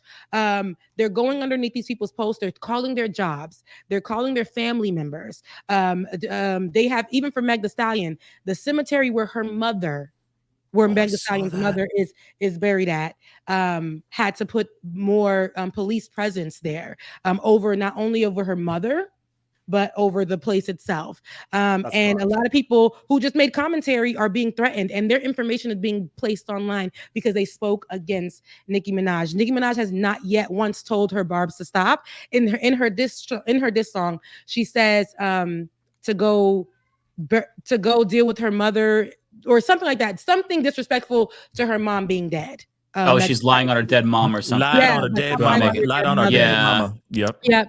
And so it gets a little crazy, but for me, I'll say this: I think it's super dangerous to have this kind of these people have this kind of power, and a few people had to call the police, had to get the feds involved with some of the Barbs who are very popular and had to put their names out there because their lives were being threatened. Their livelihoods were being threatened just for saying, Jesus. I rock with this person or this person. I do not think that rap beef should go beyond the rappers themselves and like how it is today. You don't even need to, you just need to say something and then your clan will go in against each other. And it's so much division online right now because of it. We can't really have a agree to disagree or just go on separate ends of it and listen to the music and be like, rock with who you rock with. No, it's getting really crazy. People are threatening to meet up. People are threatening to drive by. It's over this. Over guys. Celebrities who they don't know. Dude, don't care about them. Celebrities don't know that they exist. As is the case with Nicki Minaj. Like, she doesn't give a fuck about her fans. Like she's got a grudge. She's got an axe to grind. That's so unhinged, and it makes me sad because it's terrible. Yeah, because I feel like Nicki Minaj. I mean, she looks like shit in this situation. Like I think that most people, based on the sentiment that I've seen, side with Megan Thee Stallion because she's better. I think that Anthony Fantano really put it best. Like back when Nicki Minaj was like this up and coming rapper. And she released Stupid Ho. She was going after Lil Kim. She kind of looked like, she was having fun with it, and Lil Kim came off as more bitter, like, she was getting her toes stepped on. And now it's kind of flipped where, she doesn't want to let go and get to me, give the spotlight up. But it's becoming dangerous because Lil Kim didn't have the little bees at the time online. These online people, these clans, they have gotten very, very dangerous. Social media has made it completely different now because I don't think that there was as much social media when the Lil Kim Nicki Minaj beef was going off, but now there's so much more avenues, TikTok, Twitter, so it's sad. It's sad that people are resorting to that because these are celebrities. It shouldn't matter to you personally. Like we can all have an opinion on it, we do, but you shouldn't get that invested to where you want to kill someone or slap someone because they have a different opinion about a beef that doesn't affect you in any way, shape, or form. No, but it's a good distraction. No, but I think it's getting deeper. Pascal, you had something to say? I'm sorry. No, I was just gonna say, and Nicki Minaj's diss track was trash. It was so bad. It was like I can't even. I'm not saying that even because I'm choosing a side right now. It's really it wasn't good, and you still your track wasn't good, and people still willing to go outside and kill for you, and your track wasn't good, sis. But I'm still wondering if she was on one. Like I keep wondering if she's mentally, if she's mentally stable right now. And what was that? Then somebody else just put out, I think it was Joe Budden, put out another track of what it was originally supposed to sound like. And it sounded so much better than the one that she actually put out. Really? Yeah. What did they change? What was the difference? Well, I just think it was like the delivery, the sound of the actual song itself was a little bit better. But at the same time, I keep thinking I don't know. It just seems like she just phoned it in. But because she's Nicki Minaj, she could just basically go, I'm going to put some words together and that's art because I'm brilliant. I don't know. Or her ghostwriters weren't there with her. I don't know. Like I said, Barbs don't come at me, but I'm just saying it was just trash. It wasn't good. She didn't try, but I think that's she sees other artists like that. And I think Nicki Minaj has had it. You can't co-sign. And I'm just going to say it. She's adorable. She's the cutest little thing. She's cute as a button. Ice Spice, but you can't walk around co-sign Ice Spice and then not be able to really co-sign true work. You're working in this whole thing as a like king. Like you think that there's no one that can go above you. Your time. This is what I need everybody to know. Everybody in the world, we will not be popular all the time. There's going to be a time that you need to move. It's okay to move to the side. Don't act like Republicans in their seats. Listen, You need to move to the side. Let somebody else sit here and do the work. You getting older. We're getting older. There's time. Your talent may still be here. You can go ahead and do a residency, my good sis. It's about that time. Do what you need to do. You have your place in history. But there is space for other people. There is space to let other people in. And we're in a time that your psycho fans are going out to do God knows what in your name. And then we're pushing out this division amongst each other. There doesn't need to be only one rapstress. There can be other women who rap in the game. Yes, there's plenty of room to sit at the table and eat, but that's it. And now people out here ready to kill for you, and you haven't yet, because we live in this psychotic world, and you have yet to speak to your people to tell them to stand down. I've seen when the Barbs went crazy and she had to come online and tell them to stand down, and they did. I hate that it's like that, but this is what I'm saying. It gets super dangerous. Why are cops being involved? Why are people's lives being threatened? It's a TikTok video. It's a TikTok video. And then somebody literally made a video for her. This is before all of the drama. Somebody made a video saying, I don't think Nicki Minaj knows who she is. Like, she's that woman. She's that girl. And Nicki Minaj interpreted that as a big disrespect, went under that girl's page and literally started saying things like, you're a 19-year-old or something like that, sleeping with a married man, and started dropping information about this girl, personal information. Wait, on a complete random person? Yes. Nicki Minaj. And the girl That's so unhinged. Wow. And the girl was like, hey, everybody was like, she was giving you praise. She was telling you that you are the best. And this is before Meg Thee Stallion song even dropped the next day. This was the day before. And this was literally, everybody was saying, Nikki, she was giving you praise. The girl had to shut down her TikTok page because the Barbs were under there as well. You're sending people over there. This is why I say it can be very problematic to be such a huge, or people make this artist huge, and then you can shut down businesses. Not you yourself. All you got to say is Pizza Hut tried me. Next thing you know, they're going to Pizza Hut. They're throwing Barbies out the window. They're literally like outside just yelling like all kinds of Nicki lyrics. They're fighting people who have on Pizza Hut clothes. This is what it is now. I think it's super dangerous. But this is what she does. And or not only her, all of these groups of people, these stands, who's like, none of these artists are going to say your name. I'm so sorry. Like, it's going to be a small chance that they even know who you are. And you're out here willing to do time for these people. Is it children doing this? Like, who has the time? Not only children. Who has the time to do grown shit people like with kids, with mortgages, people with jobs. They got to be this is how you fight back, sweetie. I gotta say, everything you just said, Rebecca, is amazing, because you could literally say the same thing about Donald Trump in January 6th. Exactly. Right.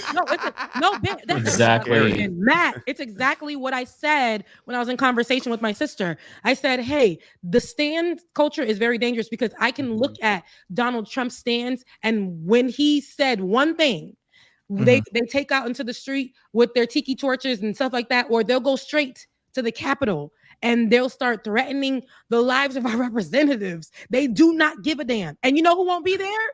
Trump, Nicki Minaj, none of them. They won't be there, but you will. They want you to put your ass on the line. They have nothing to lose. It's just same thing applies to what's his face, Tim Pool trying to push for a civil war, and Jack Bassett pushing for a civil war. They were doing that, and they were posting My Patriot Supply links to their fucking prepper buckets. Like they're pushing for a civil war that they're not going to fight in to sell fucking prepper buckets. That's ridiculous. That's just that's sick. Honestly, you see? It's insane. I feel like every single time I see anything from Tim Pool, there is something that has to do with like hashtag civil war. Or it's just civil war. He just says it's going to be a civil war. Why? Yeah. Why is he so obsessed with it? Like, why? Why are you wasting your time? Put the spelled my name on Starbucks. Civil war. More bad. It's razzle dazzle when you say it. So you got to. And then he's surprised when he has a guest on who like wants to kill people. Like, Exactly.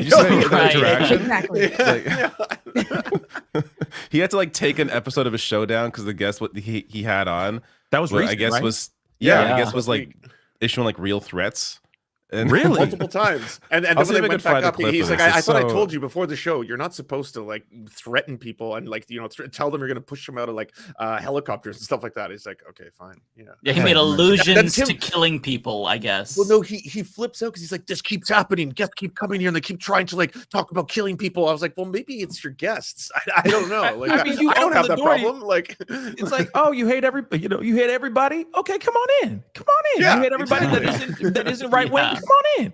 You know, this is the you want to majority threaten part everybody's covering. life? Come on in. It's totally fine. This is the video. This is the majority part covering it, but it's fun. This is the best version to watch because it's funny. Tim Pool is upset because something happened on the show yesterday, and he's calling out the guy who made it happen. And he's reassessing his career. So I'm not trying to be a dick right now, but like I've got 500 messages of like, what the fuck are you doing? Why are you taking the show down? Are you fucking with us? You're trying to make money. I thought YouTube took the show down. No, I had to take the show down. You made 2 allusions within like the span of a couple minutes to murdering people. Okay. Wait, After I explicitly stated in the pre-show, do not make allusions to violence. Can you pause this for a second? I'm so sorry. I'm really sorry. But the guy that he's talking to, is that the guy that was in the live? I guess so, yeah. Okay. Yes. Okay. Sorry, I just wanted to make sure. I'm not sure who he is. I don't care to know. Brought this dude back onto the show. Yeah, that's the obvious thing to do. What the hell's wrong with him? Sorry, I am so sorry. Sorry for interrupting. I just wanted to get the groundwork proper. All right. Okay. After I explicitly stated in the pre-show, do not make allusions to violence. Then went on to explain, we keep having people come here and saying they want people killed or people should kill people. Press pause again. What? He just said we keep having people on here who keep saying we have to kill people or get people killed. I mean, that sounds like a you problem if you keep having those people exactly. on. I keep bringing up this real problem. You want to kill everybody. Okay. Oh my Lord! Why does this always keep happening? If you find yourself saying, we keep having people come on the show saying the same thing. who are making allusions to killing people or having other people killed and killing and places and fighting and killing, I feel like if you say those words about your show, you may need a deeper dive into it. No kidding. It's so absurd. But that's like they're only there because that's what he does. Inviting those people, like listen. That's what Tim Pool. His whole thing is he rides the line as much as he can with YouTube rules. He rides that line because that's what his audience is. That's how he gets the audience he gets because he rides that line so closely. But David, I'm curious. I wonder where he really stands. Really, where he really stands politically, or what he thinks about how things go on in the world, or if he really is spewing out this stuff and believes what he spews out and the people that he's sitting across from. Because a lot of times I'm wondering, like, is he just doing this for the bag? Oh, he's just like, is he? Yeah, he's been radical. I think I'm guessing, but I think he's been radicalized by the money he makes doing this. So I don't know how deeply it is both, but he's definitely, I think he's moved to do right-wing content and has now become a far right-winger because that's where he makes a lot of money. Like it's become very successful for him. I'm not sure he really held any strong beliefs before all this, but if he didn't before, he does now, or at least he's gone that way. I remember in the days of Occupy Wall Street, which is Tim Pool's claim to fame, and there were moments where he would clash with Antifa people who were there, because during the marches and when things would get particularly rough with police, they would do things that were obviously, illegal, but civil disobedience, and, they would slash police car tires and things like that. And he would go out of his way to make sure he would catch what they're doing and then also try to get in their face to ID them. And listen, you could agree with what their actions were or not, but to go out of your way to ID them so they get in trouble for it is obviously taking it a whole nother step. And so that's when I would think what is his real motives here, even though he's down there covering this. Right. And that was an issue. Tell the teacher. Yeah, and that was an issue with him for many years when he was still covering protests in general, even well after Occupy. He would go out of his way to masked protesters or black bloc people or Antifa people, and if they were wearing a mask, he would really try to get up close and personal, capture their faces, right? And I think that's pretty clear. Where you stand when you do that. Again, you don't have to agree with what they're doing, but and I do think as a journalist, you capture whatever's going on, but you also don't go out of your way to ID these people and get like in their personal space, because that's also fucked up. So I think he does believe these things that he espouses, but I also think he amps it up specifically because he's created this audience. And he toes the line when he needs to. If he doesn't agree, he'll toe the line. If you ever see, I'll see his clips because I watch like Aaron Brown. Like I can't bring myself to actually go to his channel and watch anything, but I'll see the clips, float around Twitter or like other people's channels, and you can tell when he begins to put it on, or he tries to get really emotional. Like he gets really stern and starts speaking in an angry voice. Like he puts on a show, but he's really bad at it. Like I can tell he's trying to act. Like it's like he's trying to get himself worked up over very insignificant stories, but he does it for his audience because he does it. That's how he does it to get those super chats, get that money. If any of that is true, it sounds like a very lonely life. I'm sorry. The whole thing that living on top of this big ass hill with a whole bunch of money, nothing. It's not lonely for them. Like, I mean, actually, feel like Tim's been on video before saying how talking about how he can't. He's having a hard time finding a relationship, and it's a very funny video where he goes, "It can't be me. It's got to be all them." And he doesn't.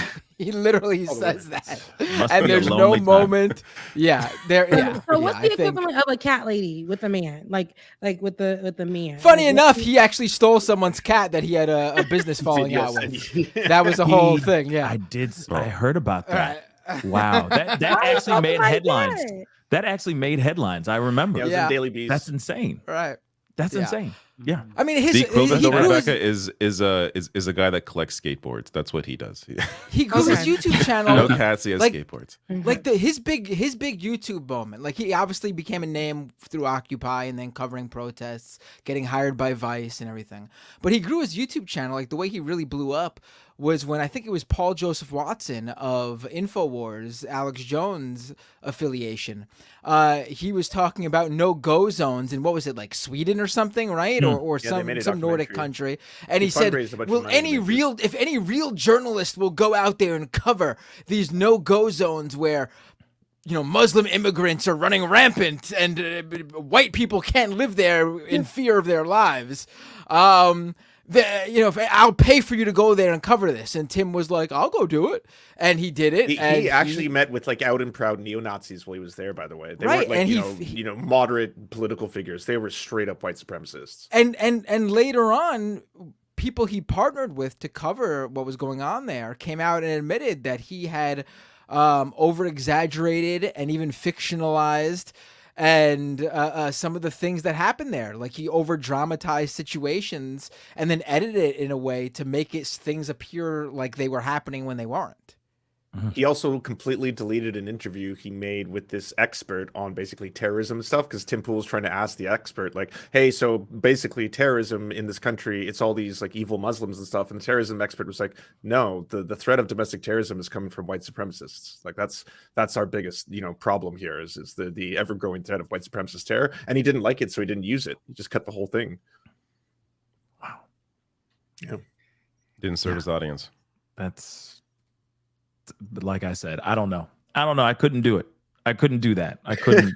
It's a lot of people who I couldn't grift like that. Candace is a grifter. I mean, we see how she did it. She went from being, on this side of it to that side of it. NAACP, when the money, helping her out. When the money starts to look good, you know what I'm saying? And you see that all you got to do is say, Trump ain't bad a little bit, and then you see how it be just raining on you. And then you like, you know what? Let me say, Trump is it. And now you see your bank account. You ain't got to worry about nothing. Let me add another zero. Racism doesn't exist. Cha-ching. It's all of that. You got a safe as big as Scrooge McDuck COVID out in this wasn't bitch. real.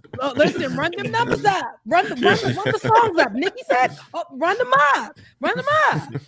Back the blue. Cha-ching. You know what I mean? thinking about it. Well, and she's black, so it's not racist if she says it.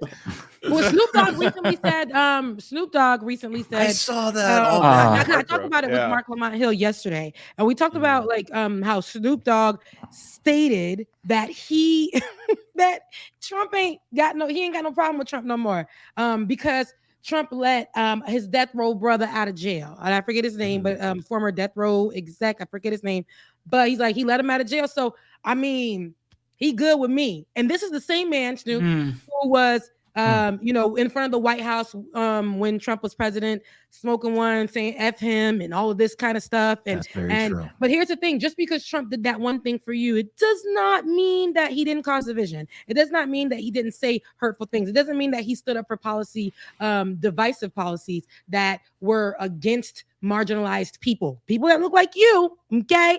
Your daughter, I believe, has lupus. Healthcare was not in her favor. Okay. Let's talk about these types of things. And so just because he did that one good one for you, there are millions of other things, and we can say them both. Thank you so much, Trump, for getting my homeboy out. But you still ain't right for what you've done. And I can't really, you know what I mean? You can still do that, Snoop. You don't have to write off everything he's done because he got your man's out of jail. There you go. Maybe he's afraid to put him back in jail if he says anything. Maybe. Exactly. So yeah, I know you guys talked a little bit in the beginning about November. Are you guys excited? Or how y'all feeling? Is the water warm or is it ice cold? Like feeling a little bit of existential dread. You know. Okay. Fair. Fair. I'm right here with it. I don't know where to be, but I know that I'm gonna vote. Now it ain't gonna be for Trump. I'm gonna be very 100%, 99,000% clear. I'm uncomfortable with just this whole what it looks like for us right now. Yeah, I am. I don't like that we don't have anybody that feels like real true leadership. And for me, I don't feel like we have that. But I'm not voting for Donald Trump. I don't give a damn. I don't care. People say he put money in my pocket. Like, when he was president, he put money in my pocket. Girl, that was the Congress people that were fighting for you while he was saying that y'all didn't deserve a penny, a dollar. Okay. Don't ever forget it. Okay. So, but well, I hope you're not voting for him. You wouldn't be on this fucking show. No shit. Listen, I'm not. Well, actually, surprise, guys. No, I'm kidding. Sorry. I mean, I haven't made up my mind yet. I might still vote for Trump. So get him out of here. Not during Black History Month. I thought it was the left-ish mafia. No.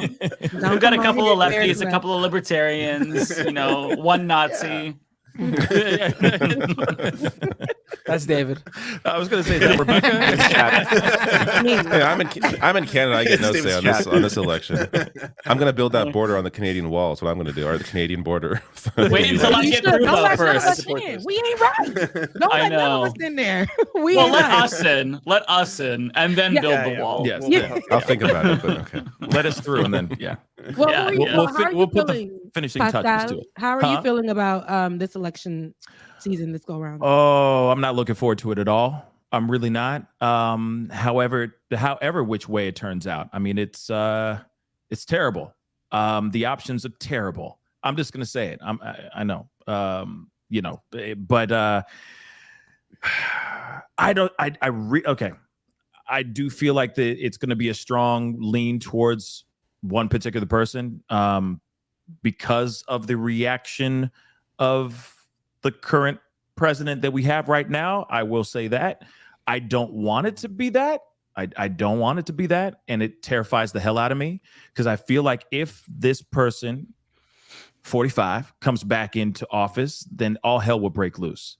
That's just what I really feel, because it's not how he walked into office before, it's how he left office. Yeah. He left in chaos. And I feel like he's radicalized so many people that those people are still out there. They're just dormant. They're just sitting waiting. You know what I mean? They're saying really quiet underneath their breath, America, and that's fine. America. But now when it comes and say he wins, it's going to be a bloody nightmare, and I'm not looking forward to it. It's here comes all the Karens back. Here comes all the hardcore Trumpers, you going to the hardcore dentist? MAGA They got hats. the hood on again. Oh, You going to the mailman? Why it's you all got coming back. They're all, you're not getting your mail because they like you're black, and like I didn't know, like my man's is back in office. It's in 2016 when he was elected the first time around. It was chaotic outside. When he was reelected, it was chaotic every time. So I can't imagine. God forbid, whatever it's going to look like. I can't see the future, but we do see this man he made a show. He didn't even go to any of the debates. Oh my goodness. He has so many things up against him right now. He's a criminal. Like, he's an alleged, rapist. All of these things against him. Say alleged? I think you could legally just Rebecca, say he only has 91 charges. Yeah. Okay, let's not be hyperbolic in calling him a criminal. Yes, I believe it with everything in me, but just for show purposes, alleged. But yes, he is that. But he just knowing that this is what people said because of what we have now. Yes, it doesn't. And I'm gonna be honest with you, like you said, Pascal, it doesn't represent. It doesn't feel good. It doesn't feel like that it's leadership. But honestly, we have to say bringing back Donald Trump after, if we look at what he's done, what the country was like, what it felt like under his presidency, and you would say you would want that back a third time. Where? No. Hell, we have no, that's not right. It can't be right. And a lot of you people that are out here saying he freed Joe people, he did. You guys get the opportunity to go right back in. All of them police officers that he's gonna be rocking with, gonna be standing on the corner waiting for y'all behinds. Everybody, like, there's gonna be so much division. He's gonna say he's gonna both sides everything. He's gonna. And on day one, he wants to invoke the Insurrection Act to literally use federal authorities to actually lock up protesters. If anyone protests him, well, you're gonna go fucking in the slammer. He did this in Portland. Like in my state, they had fucking unmarked vans just abducting people during the Black Lives Matter. I remember covering that. Yeah, I remember covering that too. But he did say he wanted to run a dictatorship. He wanted to be a dictator. He did say that out loud. So I mean, maybe I guess in this particular time, if he is to get elected back in to office again, I feel like he's gonna push the pedal all the way down to the floor. Oh yeah. And it's gonna be really it's gonna be really rocky. So many things. Yeah, with so many things. It's not only gonna be a racial thing. We see how he treats immigrants, particularly Black immigrants. What he said about them, how people go out there and speak to them, what he said about Asians, all of the stuff that this man has incited, the delusion, the misinformation, the dangers, how we can watch somebody die at the hands of a police officer. Right.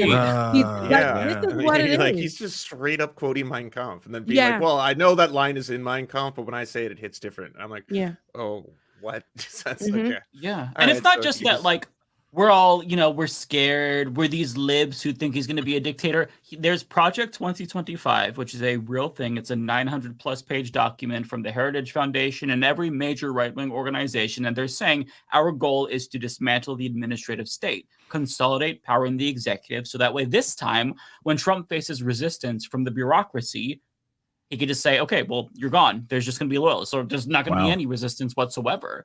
And some of the policies that they're outlining are downright authoritarian. Like, the goal is to designate LGBTQ people as porn and then ban porn. So that way queer people can't really be public, and anything else that they don't like, they could designate it as porn. And like, of course, there's going to be constitutional challenges to that. But if you kind of get rid of these checks and balances and you consolidate power, then what kept him in check last time is gone. He's got, like, we're getting Trump and you unleashed control the courts, this and time. they control the courts already as well. Exactly. So he's complete freedom to do whatever the fuck he wants. Yeah, and he absolutely is not just going to push the limits to like what is constitutionally permissible. He is going to violate that. Like, we are going to see the fall of democracy, and it's not going to feel like, oh, all of a sudden, power has been seized and he's a dictator. He's declaring himself permanent president. Like, that's not how it's going to go down. but it's going to be a lot more subtle than that. But it's less subtle than any of us expected, right? Like they're already saying, here's the plan, Project 2025. You can order it for free, 900-page document if you want to read it.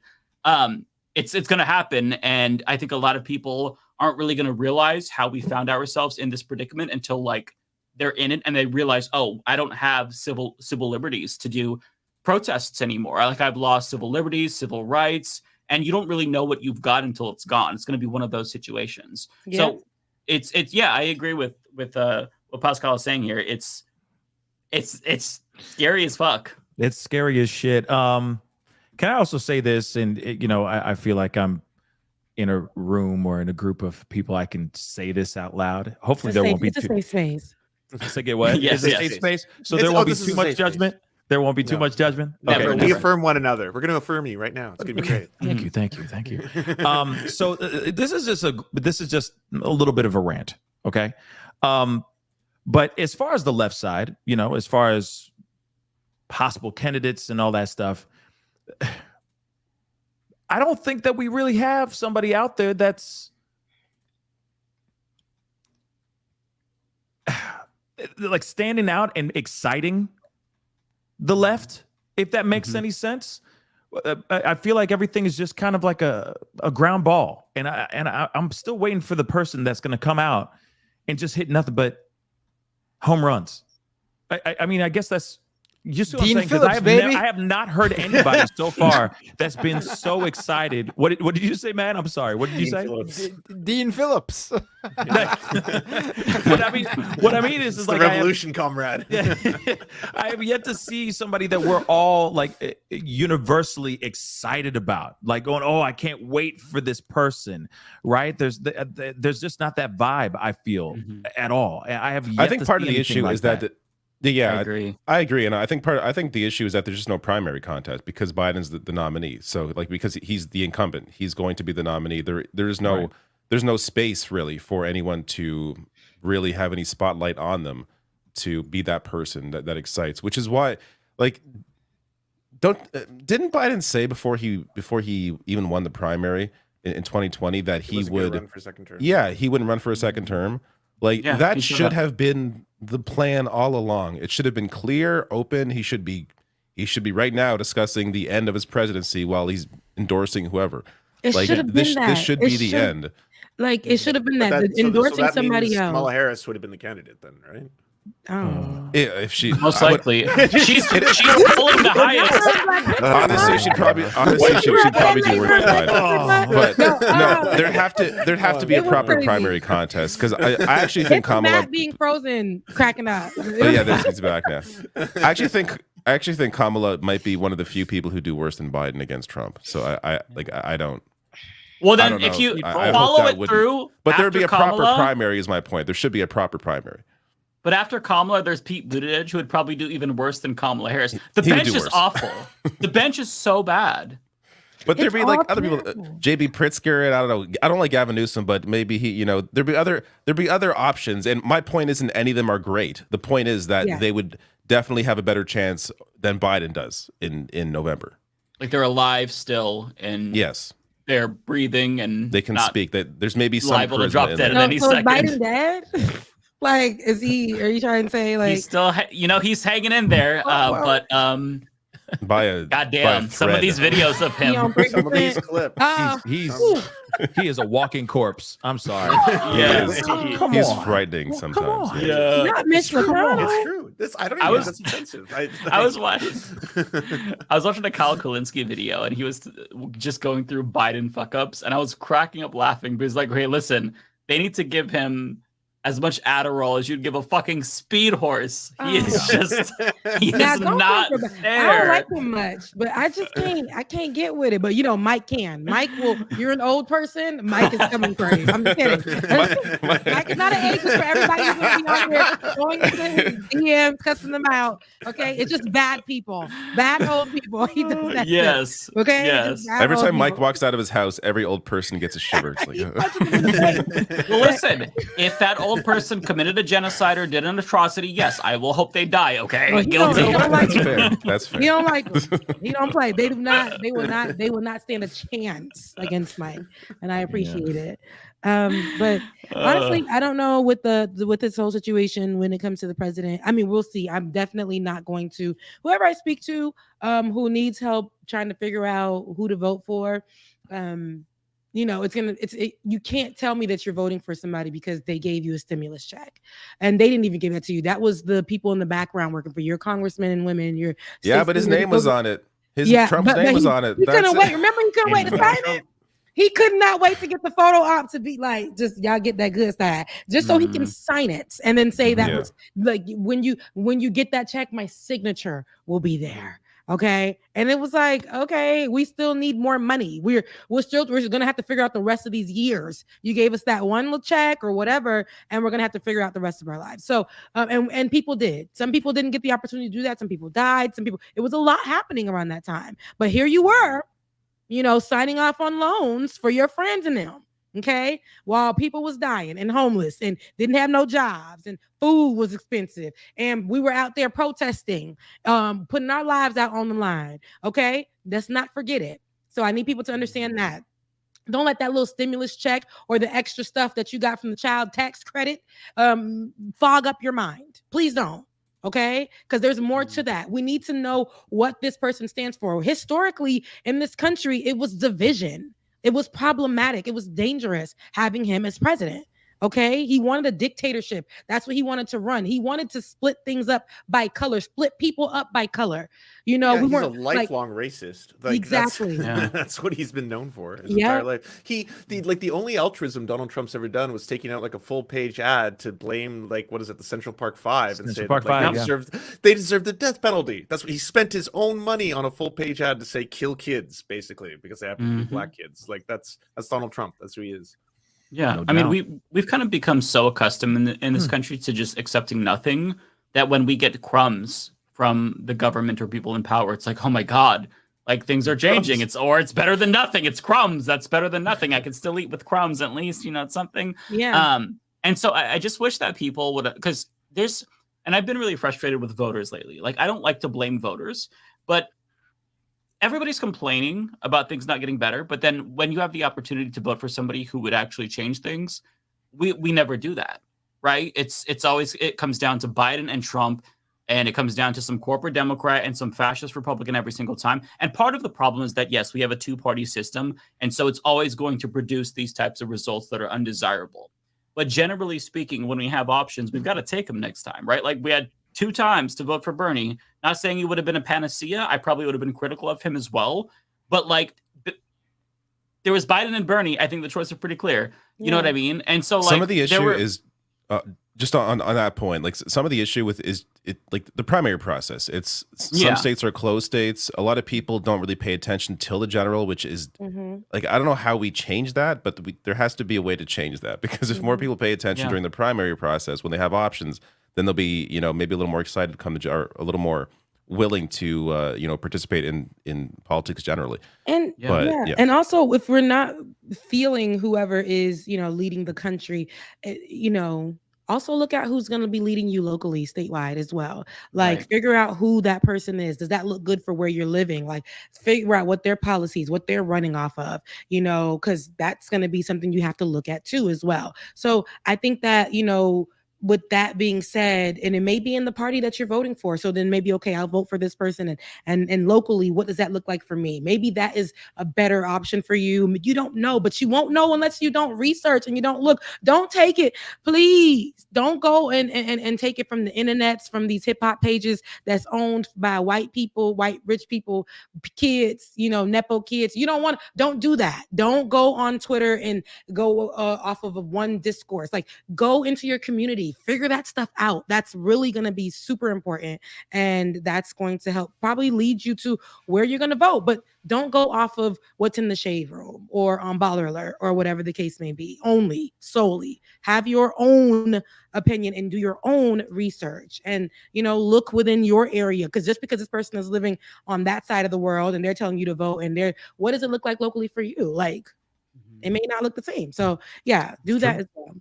Yeah, part of the problem is that like the Democratic Party has not reached out to these communities. So if they've never gotten a call or a text from the party, you know, even the local or state party, then they don't know. They think, okay, well, I got this stimulus check with Trump's name, so I guess where are the commercials? That's what I support.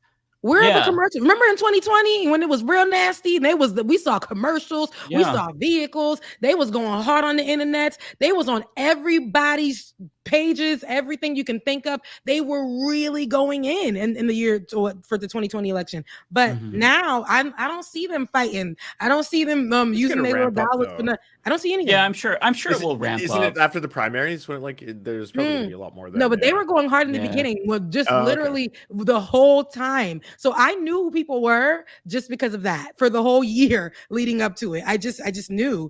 I never was so informed about who was running, people's nasty business, all kinds of stuff. I never was so informed about that. But now I think they're doing it on purpose, like you said. They're not calling, they're not getting people out there, they're not getting people ramped up to vote. They know that our morale is down as well. And to prevent people from going to vote and pushing it more towards that other side to be beneficial there. I believe that it's all strategic. So yeah, I think that the important thing to keep in mind too is a lot of people, they're not going to be making this decision between Biden and Trump. Like a lot of this, at least when it comes to more like left-leaning, liberal-leaning people, it's going to be whether or not they come out to vote or not, or stay home. I think Charlemagne put it the best. Like it's a competition between Biden and the couch, right? And this is what Democrats have known forever. Like it's always a matter of mobilizing people to get out to vote, because the Republican Party, their base is very fixed. It's the same people every single time voting for the most part, right? Until they get old and then they die. But for Democrats, they have to get people mobilized. I mean, Stacey Abrams essentially flipped Georgia blue by just registering hundreds of thousands of new voters. And she almost won the governorship despite all of the voter suppression. So the problem is that Democrats, first and foremost, they're not doing well just when it comes to organizations at a lot of like state levels. Florida, horrible Democratic, like so many state operations are fucking terrible. And then on top of that, you have a candidate like Biden who he couldn't mobilize young voters to save his fucking life. Every single policy tailored towards young people blew up in his face. You know, when it comes to debt cancellation, that got people off of their asses for sure in the midterms. The problem is that the Supreme Court struck it down. And now, you know, he should be pursuing his authority to cancel debt under the Higher Education Act of 1965. That should have been what he did at the beginning. They still probably would have struck it down. But like, you have to keep trying to find ways to subvert that, because Trump wouldn't just stop if the Supreme Court struck him down. He'd try it other ways. And so he's just like canceling around the edge. Like you have to get young people excited. And one of the easiest things to do is, aside from like policy wise, is stop doing a genocide, number one. I don't think they're going to be excited, but they just won't fucking hate you. But two, you have to use your pen. There's a lot of things that you can do that will get young people excited. Drug decriminalization, like descheduling marijuana. It's just, he's so stubborn and so set in his ways that I don't even think the Democratic aides could change his mind. And a lot of these Democratic aides, like, they're fucking stupid. Like, Democratic Party strategists are some of the dumbest people on the planet. Because it's like, it doesn't matter if they win or lose. They're still going to have jobs. They just dumb. They just dumb. It's easy. Like the formula is easy. Register new voters. That's all you do. Stacey Abrams just showed you can do that and turn the entire fucking state blue. Now it's trending red again. So it's like, I don't know. They know the answers. They know what they have to do. You know what I mean? Right. But it's strategic. They're doing this on purpose. They're making sure, like, okay, listen, the morale is low. We're not going to be really pushing. I know people who have been doing the work alongside Stacey Abrams here in Georgia, who have been outside, Cliff Albright in France. Like, they have been out here, Park Cannon, Renita, like, they've been out here doing what they need to do, even giving up their seats to try to push for something better. And being dragged out, fighting for voting rights over here, because and we know that this has been happening, but look at Georgia right now. We don't see much of that. We don't see much of the fight anymore. It's not being televised. But it's out there. But they're doing this strategically. They're making sure to limit the eyes on it, to keep the morale down, to not get people fired up until just about the last minute, and that's what they're going to try to do. That's why, whoever's watching this or whatever y'all can do, whatever please inform yourselves properly. You have time, but make the right decisions. Don't go off of just what was nice to you then by opposition, whatever. Please, like, do your research and do the right thing. And real. don't vote for Trump. Otherwise, you're stupid. I'm sorry. In 2024, if you vote for Trump, you're just fucking stupid. I'm sorry. You don't have to love Biden. I fucking hate Biden. But if you vote for Trump at this point in time, Joe, you're dumb. Like, I'm sorry. Like, I have family members who are like, oh, yeah, I'm voting for Donald Trump specifically because I know he's going to destroy the country. And that's how I think we'll get to, like, better accelerationism. Yeah. Like, that's, like, it's also, and these are stupid people. So just, like, stop. God. Don't rationalize it. Just don't vote for Donald Trump. Like, I'd rather you not vote than vote for Trump, right? Because at this point in time, it's a matter of, like, democracy. Either you think we should live in a Biden, constitutional vote republic for or not. West, or vote for Marilyn Williamson. Don't vote for Trump. What Chink? Yeah. Like, what name Chink? The TYT. Oh man? yeah, the TYT guy. Yeah, Chink. Like, you got options. No, don't even put him in place. That I don't like none of them. I don't like nan one of them. So, yeah. I still like right now. Listen, here's what I would do. If I lived in a swing state, not a question. I'd suck it up and vote for Biden. It sucked, but I mean, at the end of the day, it doesn't really matter. Vote for Biden in a blue state or a swing state. Stop Trump from winning. Stopping fascism, priority number one, always. But if you live in a blue or red state, it really doesn't matter. Like, I might throw my vote in Oregon to Claudia de la Cruz. It really doesn't matter. At the end of the day, stop fascists. That's the best thing that we can do to materially make a difference in our lives. Yeah, and don't just stop fascists at the top of the ticket. Vote out fascist senators. Vote out fascist House members. There's like, if you just concentrate try to do a on little bit of ballot research, measures. Those are always very important. Tons of you could have some Nazis on your school board level. You don't even vote those fuckers out. Mm-hmm. By any means necessary. What might be? Yeah. You know, one thing that really motivated me was the strippers saying, "Get your ass to the pole." That was a good. See, that was like 2020. It was a good time. That's it was a good time. Okay. Yeah, no, that was a spoke good to me time. as a black man. Okay. And when I heard Pokemon go to the polls, that spoke to me as a nerd. There's something that will resonate with you. There's something that will resonate with you. Get your ass to the pole. You know? Hell yeah.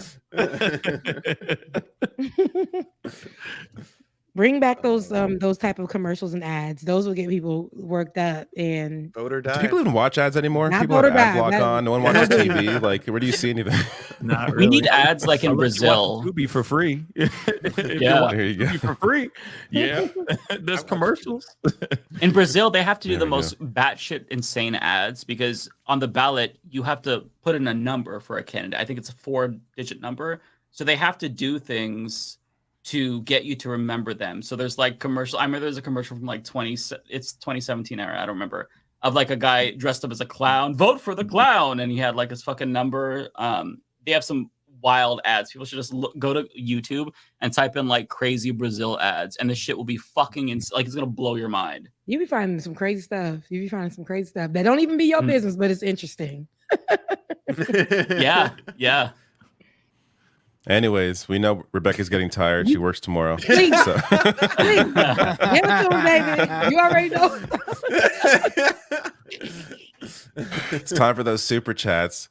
Pascal, you're welcome to stay, but yeah, sorry, go ahead. Yeah, Lance. Well, I was gonna say you let Pascal do promos before. Oh, yeah, of course. Yes. Promos. I'm you plug yourself. Plug yourself. And help you out. Yeah. Well, for 3 cents a day, you can give me a bowl of rice. So please go check out the Pascal Show on YouTube, youtube.com/The Pascal Show. If you like true crime, pop culture, that kind of thing. Please, trending news, of course, as well. Please go over there and subscribe and be a part of the chaos over there. It's a lot of fun. You know, I appreciate you guys letting me be on here. It was a really, really good time. You know, loved it. Great having you on. Yeah. Love to come back again sometime. Yeah, we'll have you back on for Absolutely. sure. Yeah. And then you guys got to all come to the show too. Like getting on the And show. I have yet to come to your show, which is very interesting. I've been on everybody else's show, but yours.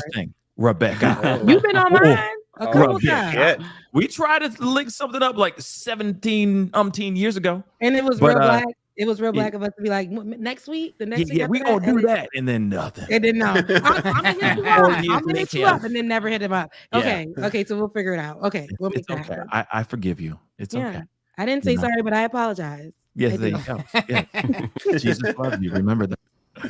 But yeah, again, thank you guys for letting me be on. I had a great time, and yeah, I'm gonna hop off. Do it again. But yeah, let me know next time. I'll be on time. Okay, kind of. You gotta kind of be on time. Okay, don't listen to me. Be on time. We're never up. Yeah. There's no time here. It doesn't matter. Bye, Pascal. See you guys. Bye. Take care. Peace. I don't know, Rebecca. Are you saying I'm going to leave too? So I was going to say a goodbye, but happy super chats to you all. Oh, bye, Lance. Love you, mean. Do you have any super chats, Lance, or anything? I have something from Tokyo Hans. He subscribed and also said, checking the chat indicator to see that it works. And is Tom McDonald the evil Drake from the Mirror Universe? And evil Drake? I would say no.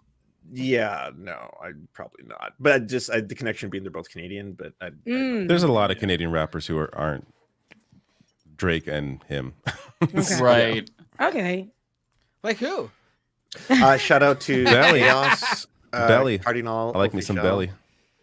I have no idea. Yeah, Cardinal Official, of course. Right. But yeah, no, there's a handful. There's a handful. Anyways, here's Rebecca's first chat. Here you go, because we know you got to go. All right, bye guys. Bye, Lance. Yeah. Okay, so Take care, Lance. Tokyo Hans as well. Rebecca, just want to let you know that you are great. Thank you. I'll be trying to feel it. Today wasn't that day, but thank you for that. Thank you. Smokey Rose, 888. Defunding the police makes sense when we watch them drop the ball. Uvalde, or that's the kids' elementary school, or deflate the ball. Tamir Rice was murdered last year this day. I remember Tamir Rice, and that was all the police is doing. So yeah. Archangel. Is it Archangel? Because I be feeling like, see, English ain't my English ain't my first language. I do this with Ben all the time. Just such a journalist, but English ain't my first language, so I pronounce words so differently. So it's Archangel. Because okay, thank you. All right, so I feel so bad for you, Rebecca. I hope it gets better for you. Keep doing what you do, and I love listening to Like It or Not each Saturday. Thank you so much. I really appreciate that, and I'm gonna be all right. Thank you. Shadow of Lugia. I don't know, but one of them shadows. To compensate for that awful police experience. Thank you. I really appreciate it. Wanda M. We love you, Rebecca, and I love you back. Mean it. Andrew S. About wage theft. My dad was fired after he discovered that his employer was cutting his wage by 50% for 2 years. Hope this chat helps you, Rebecca. Thank you so much. But that is terrible. They cut his wage by 50% for 2 years, and when he found out, they fired him. You see? Criminal. I hope that your dad was able to bounce back or is bouncing back.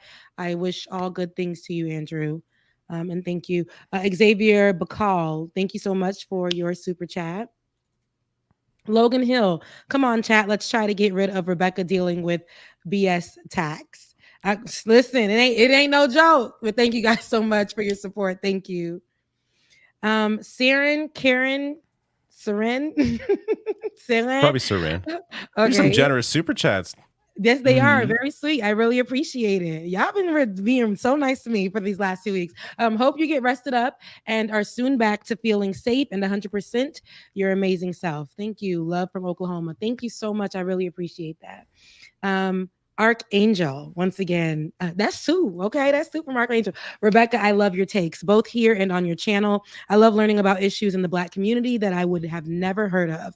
I look forward to Like It or Not now, and you back and forth with Ben is awesome. Thank you so much. Thank you. Verna, Rochelle, democracy will win because we've got the leftist mafia. You put all of that in us? Seriously, the smarter people are on our side. Now, I hope so too. And here's the last one. Okay. Marcy, thank you so much. Here's a little, because I love you. Super mooches. Rebecca, kisses back to you. And thank you so much, Marcy. Before we get out of here, I want to read the cash apps I got because I did get that. Yusef Henry, thank you so much for yours. Sayla Lewis, thank you so much for yours. And Aaron Bocher. Sorry so much. I'm sorry, Aaron. Thank you so much for your PayPal. I really appreciate it. Listen, everybody, I'm gonna be all right, and I love you. Listen, I love you. Mean it. Even if it's a super chat, not a super chat, it could be subscription, it could be a follow, it could be a share. That is all very important to me. Love you guys so much. Mean it. I love all of you here. Thank you for always supporting me, guys. Love you too. And I will see y'all next Thursday. Love you. Mean it. Bye, Good guys. night. Good night. Bye. Oh, I hate when they do. I know. every time. Every time that no one happens. wants to see us. No one wants to see us that close. Why did that even exist? No. All right, I got like 5, so actually maybe like 4. Rebecca cleaned up tonight, though. 4 is probably my worst, but it's okay. I'm fine. I'll be fine. Tokyo Hans. Yep, the chat indicator system seems to be in order. Yes, it does. Lawn Gnomes, once I find you. $20 super chat. Well, there you go. That's why. That's why, because your people are sending so much money. What do you expect? $20. I mean, 20 times 4. That's like $80 right there. That's a whole super chat night. I don't have 3 more of these though. Wow. Lawn Gnomes says got cold call with a fundraising letter from the Friends of Police chapter here. Probably just a coincidence they've got some legal bills coming up to suppress the courts from reviewing the chief's racist Twitter rants. Well, I'm glad you decided to send that fundraising money to me instead of the Friends of Police. Much appreciated, Lawn Gnomes. Erica, scrolling. Canadian journalist Monsieur Schumann taken by IDF. Yeah, I saw that story. I think Trudeau finally said something about it. But yeah, I have my video yesterday covers like the whether it's the Canadian government or Canadian media in the wake of the ICJ's ruling on Israel. It's just been like I'm not sure what I expected from the Canadian government, but it's been absolutely just terrible. The statement they released was like the statement they released about the ruling brings up Hamas, which has nothing at all to do with anything, and then mentions how Hamas is using human shields, which again has nothing to do with the case at all, nothing to do with anything, and then mentions, we're also concerned about the humanitarian crisis in Gaza. Doesn't mention that Israel is committing the crisis, is creating that crisis in Gaza. It's it's even worse than I expected, honestly. It's good to see, we have the NDP here speaking up, but they're not the opposition; they're the third party. So it's very terrible times right now in terms of how our leadership is dealing with all of this. Your video on that was always really be good. Worse. It could always thanks. be worse. You could be your government could be the United States. when it comes to Israel, I mean, yes, it could be worse.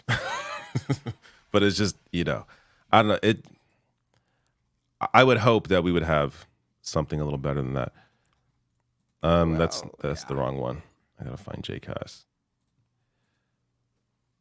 Oh no, that's the right one. Sorry, did I get this one? Get your passports ready, y'all, and let's meet up at David's house. I'll get the salsa and chips. Who's bringing the potato salad though? There's not quite room here, unfortunately. But I appreciate the thought that you would be able to escape to my house.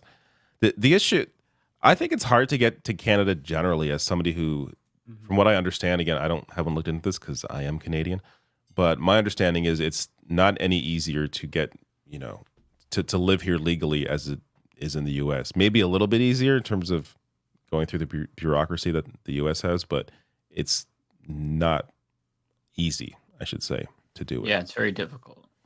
But I've looked at it. There you go. Have you? Yeah. Soren, a family friend plays for the Winnipeg's Jets. What? Who? I'm not a Jets fan. I'm a Leafs fan. But I would still like to know who your NHL playing friend is. That's pretty cool. And K2 Chai, $20 super chat. Didn't expect that.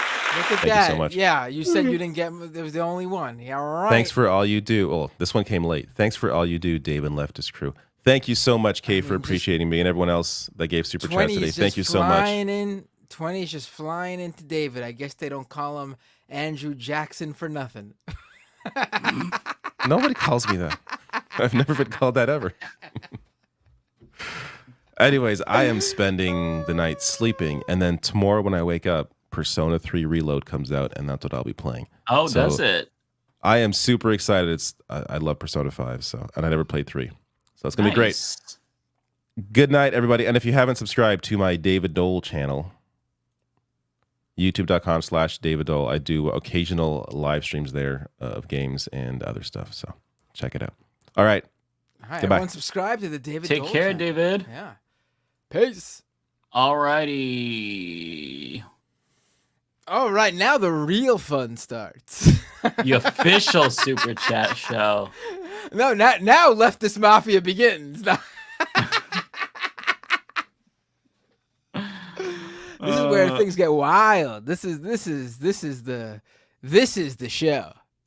Specifically because we both get like progressively more tired throughout the evening, and then by the end of the show we're completely incoherent. Losing our mind. Yeah.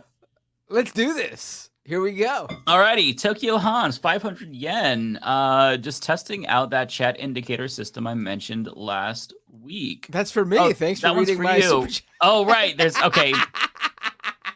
Well, then, do you want to read mine? Because I got one from Tokyo Hans too. Yeah, sure. Let's switch it. MF, just checking the chat indicator system over here seems to be working well. Carry on. I guess the MF and MB should have like given my brain the cue, but I just saw Tokyo Hans and I'm like, I have a Tokyo Hans coming up, so. Right. Well, maybe you saw MF and you're like, oh, that must be for Matt. It stands for motherfucker. Exactly. Although now I'm realizing this is his to David. I did not realize that.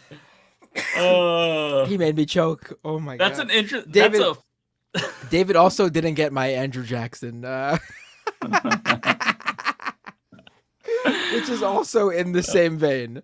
Oh my gosh, Tokyo. Okay, so I also have a $1. I think it's a super sticker, but it's not showing up from Smokey Rose. Thank you, Smokey. Super stickers don't show up on StreamYard. Yeah, I hate that, but I appreciate it, Smokey. Okay, and then we have this one for me from Kaya Damon 999. Thank you so much.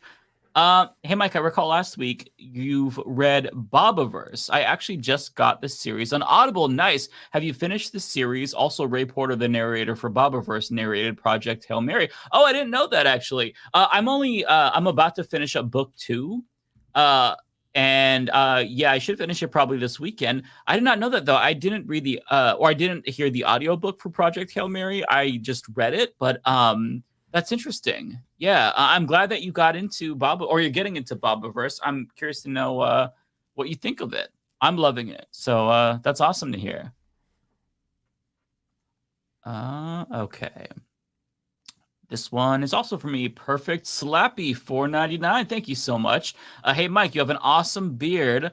Thank you. I appreciate that. I'm growing my beard like yours. You amazing man. I hope Senpai notices me. Well, I notice, and good luck on the beard. Make sure you get a really good beard oil so you can stop it from itching.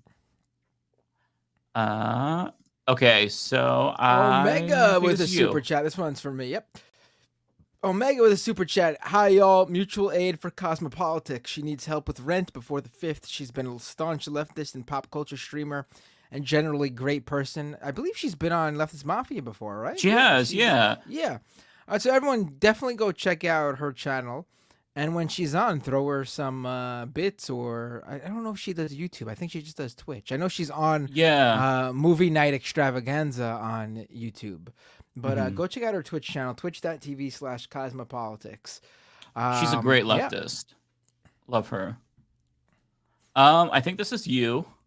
Archangel with a super chat. Have you guys seen how it looks like Biden staffers are blocking Muslim people from his rallies?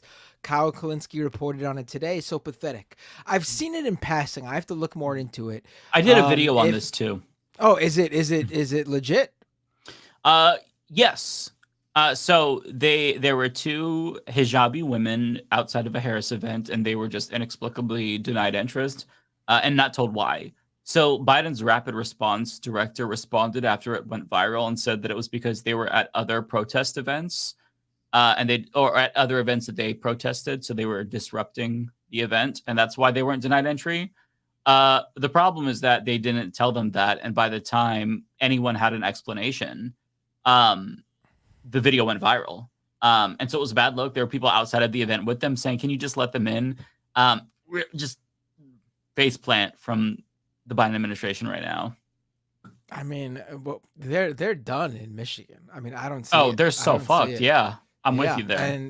And if they lose Michigan, then they literally cannot lose like Georgia and Arizona and any of the offbeat states that usually go red that they won last time around. Pennsylvania, you know, they really backed themselves into and for this one, there's no one to blame but themselves. Exactly. This isn't. I've went through this a million times now. This isn't. Yeah. Oh, the left wants the world and couldn't get it through Congress and blah, blah. Yeah, I don't even agree with that, but at least you have that. What is the excuse here? There's nothing. There's no excuse. There's no excuse. And they'll try to blame the left, but this is all on them. All right. Yeah, I mean, I think that's why I have a problem with I know you said earlier stop fascism or whatever, and I agree for the most part. But again, if you're someone who's Muslim or Arab or Palestinian, yeah. I mean, I'm sorry, this is the fascism. This is the worst case scenario. Right. I mean, I view it the same, honestly. I mean, I would never tell somebody who's seeing their family get bombed in Palestine, suck it up and vote for Biden, even if you're in a swing state. No, because that's so different. You know what I mean? That's so that's so tough. I know you. I know. I was just bringing up how it's a good point though to make. Yeah. I mean, I'm not in that predicament. So that's the calculation that I would make. But if you're an Arab American and you have Palestinian family members dying, I don't blame you at all. And nobody should get voter shamed unless they're voting Republican, regardless if you vote third party or whatnot. It's a difficult, shady decision. We don't have a lot of options, but I will say I have seen some people suddenly, people who are pro-Palestinian and not some far right winger using it as weaponizing it to spread their anti-Semitism or whatever. I've seen legit pro-Palestinian people sort of, and not many, but some with name value, who are suddenly putting, and not necessarily just pro-Palestinian, I should say, people with Arabic or Muslim background who are politically active.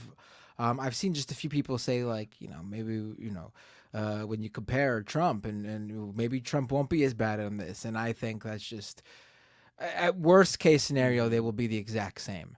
There's no scenario where Trump will be better than Biden on this. If Trump wins, he will continue whatever Biden does that we've seen, if not ramp it up even worse and let Bibi go absolutely worse, even more bonkers. And it's possible. It is as bad as it is now, and it is really bad.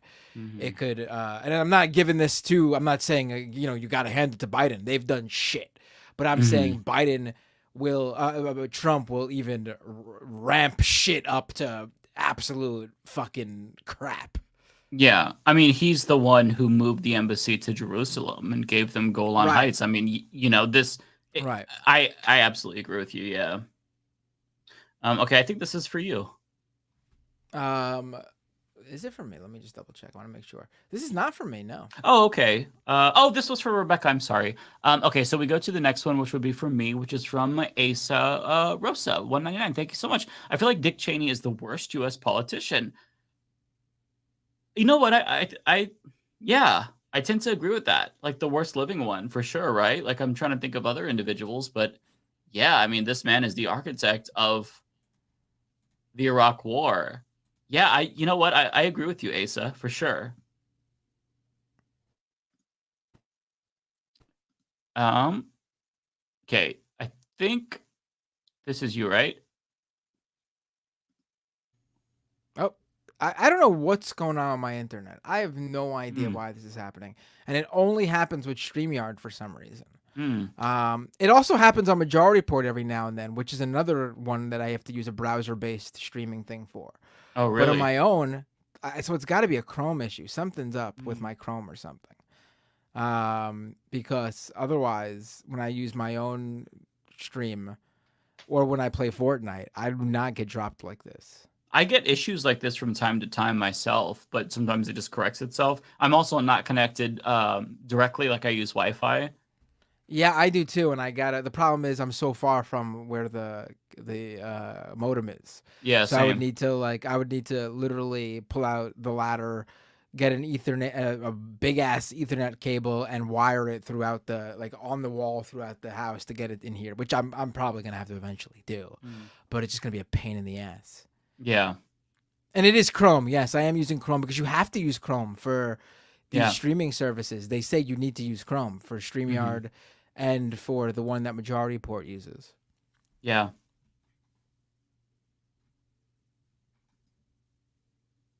Again, this is not for me. Okay. Let me go to... Sorry, I need to make sure I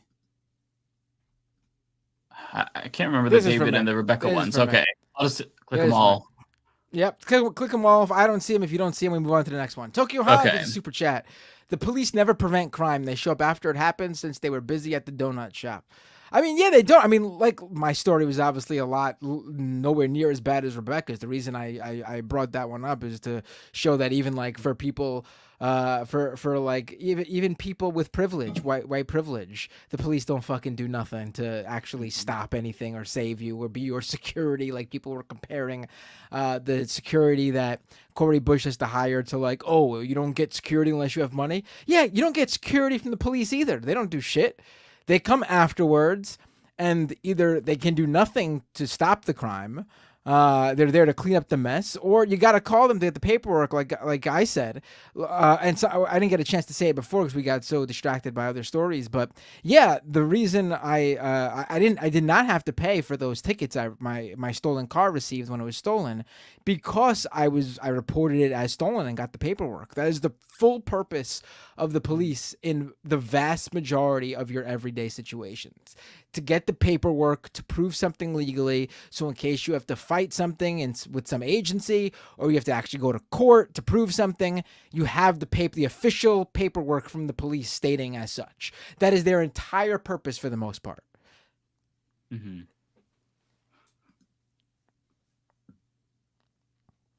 This is for me. The Matt Mercy with the super chat. If American soldiers are deployed to Palestine, and what flag is that? Is that Iran? Is that Libya? Or Jordan? I'm sorry. I don't know. I think it's Iran, right? I know the Palestinian flag, and I know the Iranian. I think that is Iran. Yeah, it's Iran. Yeah. But the last that third one, which one is that? Is that Jordan or? Let me see.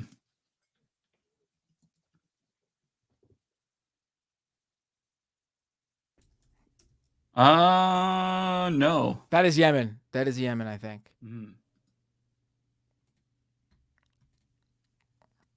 Or Iraq. Yeah, it's Iraq, I think, maybe. Okay. Do you really still buy? It is Yemen. I'm sorry. Do you really still buy the poverty draft excuse? It's hard to please ignorance to genocide in 2024. What are you talking about? The poverty draft excuse? I'm not sure about the wording of the question. It's a little bit confusing to me, but the poverty draft, in essence, it's like it refers to how poor people usually have to fight and die in these wars. No, I get that, but I'm not sure. But yeah, I don't know. I'm not sure what the question is here. That's what I mean. Yeah, I don't understand as well. I mean, I'll never really blame someone who feels like they have to do it. Because they have no other options, because you just don't know what their situation is. And I got to say, a lot of immigrants, first-generation immigrants, come here and they join the military because they have no other option. So, I do think it's... I wouldn't blame them. I mean, they're also preyed upon. When they're really young, too. Yeah. Military recruiters know who to go after. Yeah. I would say they're definitely... If you're going to blame people, which I wouldn't blame anyone, but I would say, like... I wouldn't focus on the poverty draft people. I'd focus on The bigger focus would be like the comfortable video game streamers who military recruiters go after on like Twitch and stuff. Like they're like, what are they doing? But I wouldn't blame them either because again, they're being preyed upon. But I think I wouldn't focus on the last people I'd focus on is poverty draft. Right. Yeah, I tend to agree with that. This one is from Infinite Content. Thank you so much for the $5. The cops and that tow company are running a fucking racket. Sorry that happened to you, Rebecca. Yeah, that's the whole situation is so fucked up. Oh yeah, it's the whole industry is so fucking bizarre. Like the tow truck industry and their connections with like police and parking lot like owners and like the weird like and the price gouging too with what it takes to get your car back and things like that. It's all yeah and you have no choice. It's so fucked up. The only good option for a tow truck if you're a regular person though is honestly if you're a driver, if you don't have AAA. I feel like I'm promoting AAA, but honestly AAA, as someone who's only had old jalopies, used cars that break down all the time, AAA has saved my ass. It's like $60 a year and you get like 3 or 4 tows a year for those in those $60. Honestly, you're right. AAA does totally come in clutch. Worth it. James Bishop, $20. Thank you so much. My goodness. I love the police statement I used to get all the time. Mr. Bishop, we think that we have a warrant for your arrest. At the time, they never did. I only ended up with one in my life, and it was for an overdue library book. Jesus Christ, they gave you a warrant for a fucking library book? God damn. I mean, they are liable to lie. It's a fucked up system. Archangel. I find this right-wing... Archangel with a $20 super chat. I can't get past that. I can't let that just slide. Thank you, Archangel. $20. Call me Andrew Jackson. No, please don't. I find this right-wing conspiracy of the Swift Kels... Is it Kels or Kelsey? What is it? Is it? It's I don't know this. Kels. Okay, I find this right. I'm asking my resident sports expert over here. Yeah, I'm all about... Ask me any other questions about sports. I'll answer them. I know. I find this right-wing conspiracy of the Swift-Kels psyop that after the Chiefs win the Super Bowl, that Taylor will endorse Biden and Kels proposes utterly ridiculous. Where do these idiots come up with this? It'd be hilarious if this exact thing happens, actually. Oh, I would love it. Oh, my God. I think that the person who came up with this is Vivek, honestly. They're so obsessed with it. It is very weird and bizarre. Like, they have nothing. They are... No, it's Kelsey. You're wrong, buddy. It's Kelsey. It's Kelsey? Everyone in the chat's saying it's Kelsey, yeah. I did a video on this, and I thought I pronounced it wrong, and then I double-checked, and I thought, no, I said I did it right. Okay, so I stand corrected. Uh-oh, did you put out the video? Yeah, but it's just a mispronunciation. It's not a big deal. I fuck up everyone's name, so... I pronounced it as Kels, and then afterwards, I'm like, I have to look it up. You pronounced it as Kels on Super Bowl Sunday. They'll pronounce it as man and wife, husband and wife, I should say. So I mean, I mean, it's. Listen, Taylor Swift makes catchy music. Kelsey is apparently a very good football player. Are you a Swiftie? She has good songs. I wouldn't say I'm like a fan. There are people in this household who are fans. I mean.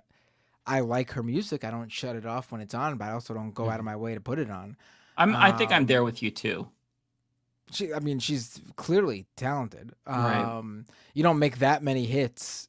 Like literally, like every song I hear of hers is like this is a single that would make an artist's career on its own, and then they're all from her.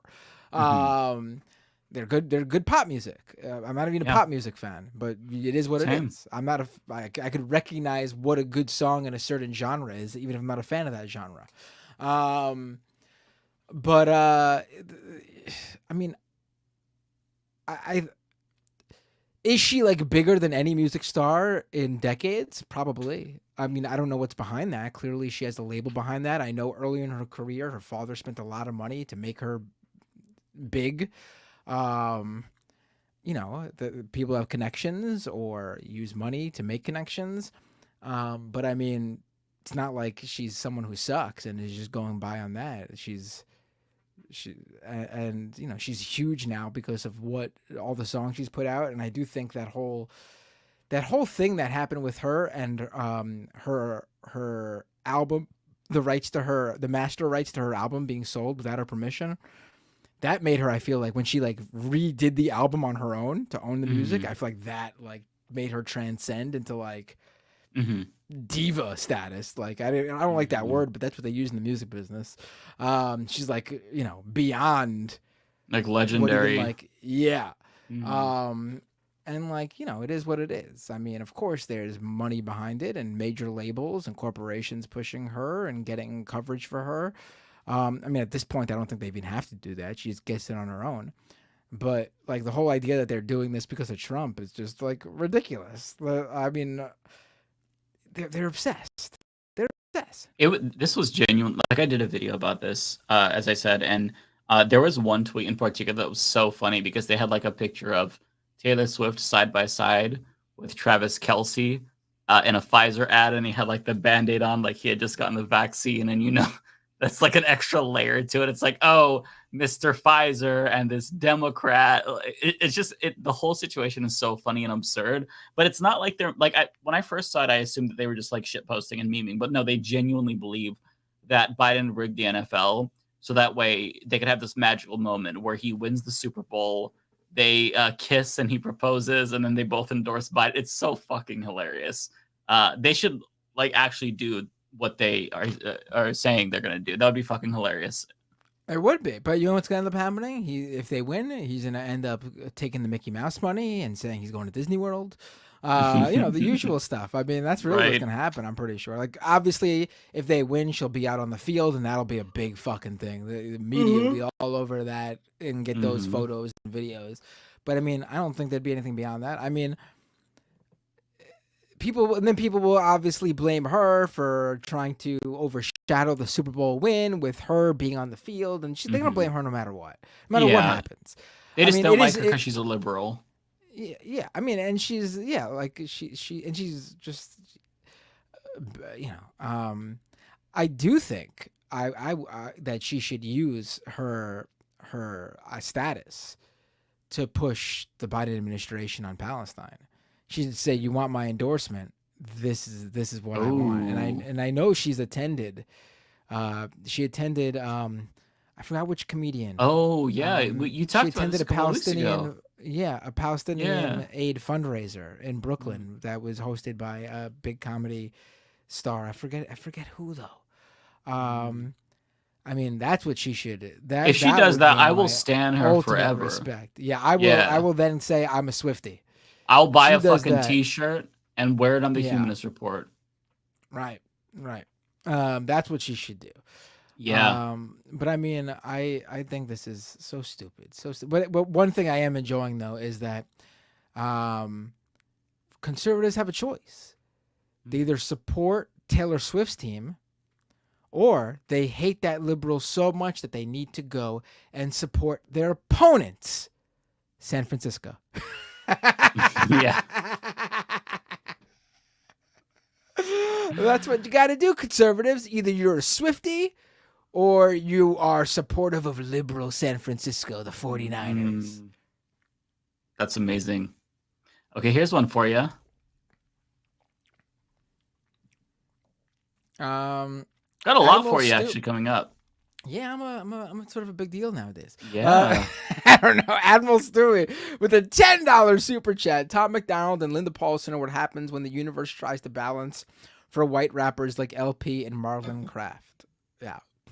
I think I really do think like people who have like alternative style, like with all the tattoos, or like they try to like dress like you know, super like punk or rock and roll, or you know, or they try to dress like have like hip hop style, but they're conservatives. It's like that's the lamest thing I've ever seen in my life. Who you fooling? Yeah, like, because you're not counterculture. that's cultural appropriation. Absolutely, yeah. It's very cringe. It feels like they're being posers. There's no world where any alternative music or subgenre, because they always try to be like alt hip hop too. They never try to be like mainstream, like party hip hop, like, you know, like in the club hip hop. They always try to be like all like you know, like straight up like rap hip hop with like a message or something. And that stuff, I'm sorry, that stuff will always be steeped into like a leftist or progressive ideals. You know, fuck the police will always be steeped in both punk and hip hop when it comes to like the legit alt underground scene of either genre of music. You can't be pro cop and be making like hardcore hip hop or punk rock. I'm sorry. Well, Baked Alaska would beg to differ. You know, he did I know. We love our cops. Nothing's more poser than that. No one's Do more you remember poser that than song? That shit is still wild to think about. If anybody hasn't seen it, there's a song by Baked Alaska, and he did a music video for it, singing about the cops in autotune and how much he loves them. It's like, we love our cops, our law enforcement. It's fucking wild. Just if you haven't seen it, check it out. Or don't give him views, but like, it's so funny. I think this is David Dole, right? Yes, that was. Okay. So the next one would be Letter Hack for you. Oh, it is the Letter Hack with a $10 super chat. A live redirect like a Twitch raid is the ability to send all of your live stream viewers to another video or channel, but your channel settings need to allow it first. Beat the algorithm. I see the redirect option. I see the redirect. It's not as nice as the raid. They really have to make it more like a raid. But in your live stream settings, if you go to customization, you can add a video to redirect to. But like, you know, you need to make sure that the channel is live, or you can redirect it to a regular video too, I think. I didn't. But I've never even seen this, huh? But also, it doesn't tell that channel that you did that, as far as I know. Oh, okay. So like, it sort of defeats the purpose. Like, obviously, the purpose is to send those people to your viewers to another show. But the thing that's so nice about the raid is the reciprocation of them letting that other show know this person sent their viewers to you, and they shout you out, and it starts a relationship there instead of it just being like a one-way thing where you're just sending people there and they have no idea where they came from. Okay. For you, I think. Here we go. Oh, it gives a pin notification? That's weird. Because I've done that for my own channel when I do the scam economy uploads and I send people to the post-show call-ins afterwards. I've never noticed that. I'll try it for sure. I'll see who's on after, and I'll try it for sure.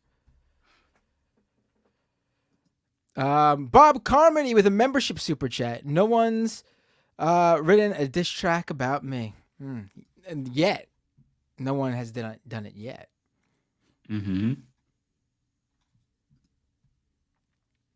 Not for me.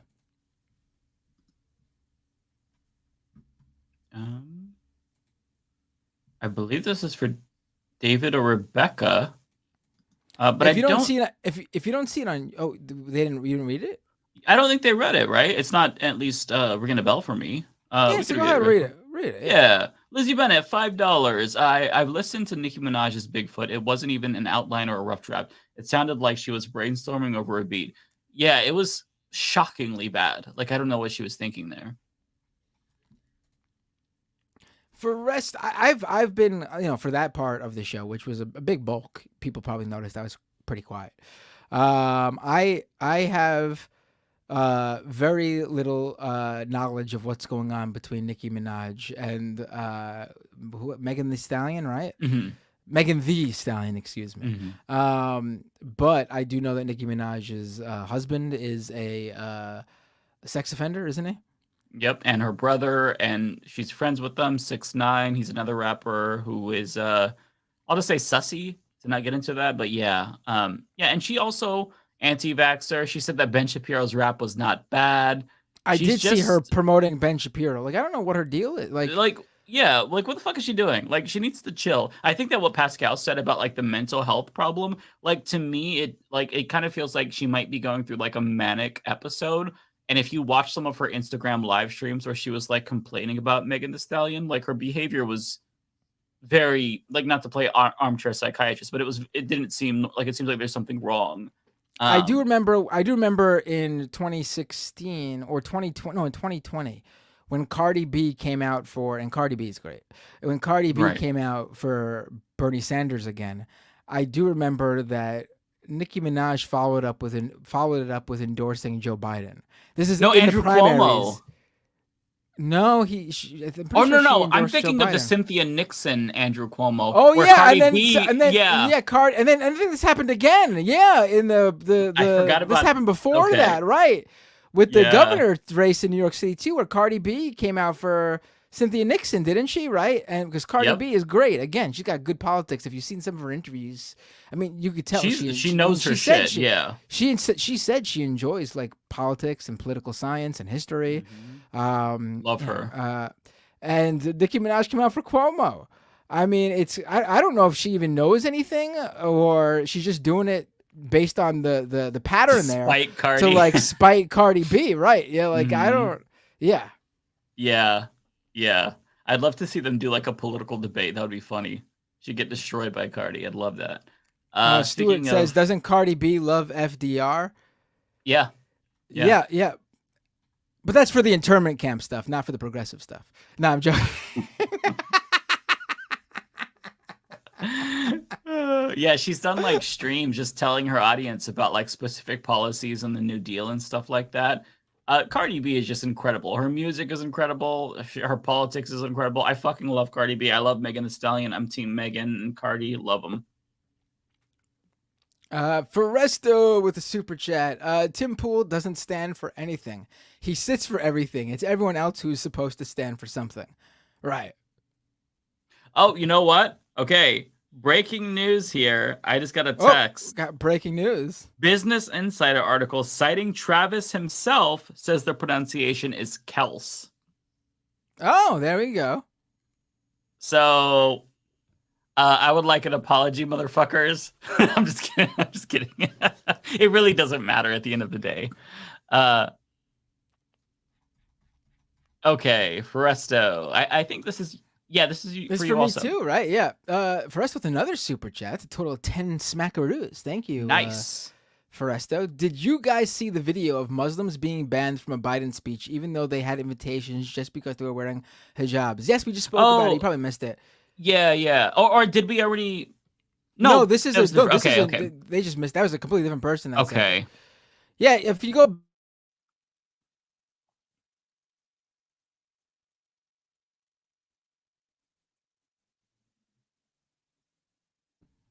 I lost connection for a second. I hate this. It's so annoying. I spoke about how Arabs and Muslims and Palestinians have every right to if they don't want to vote for Joe Biden. I mean, there's no shame in them there. That's totally legit. I mean, no shame. I'm against vote shaming, period. But I mean, if there's anyone who has a reason to not vote Joe Biden, it's certainly them. Okay. Colt Dog, I think this is you. Let's see. Colt Dog, yep. Member for 6 months. Membership super chat. Mainly need to worry about taking back the House and maintaining the Senate. Right. Yes. Agree. Let's get some. I mean, really, yeah. We're not gonna really expand the Senate. Maintain it. It's the best we can do. Taking back the House, right? That's gonna be.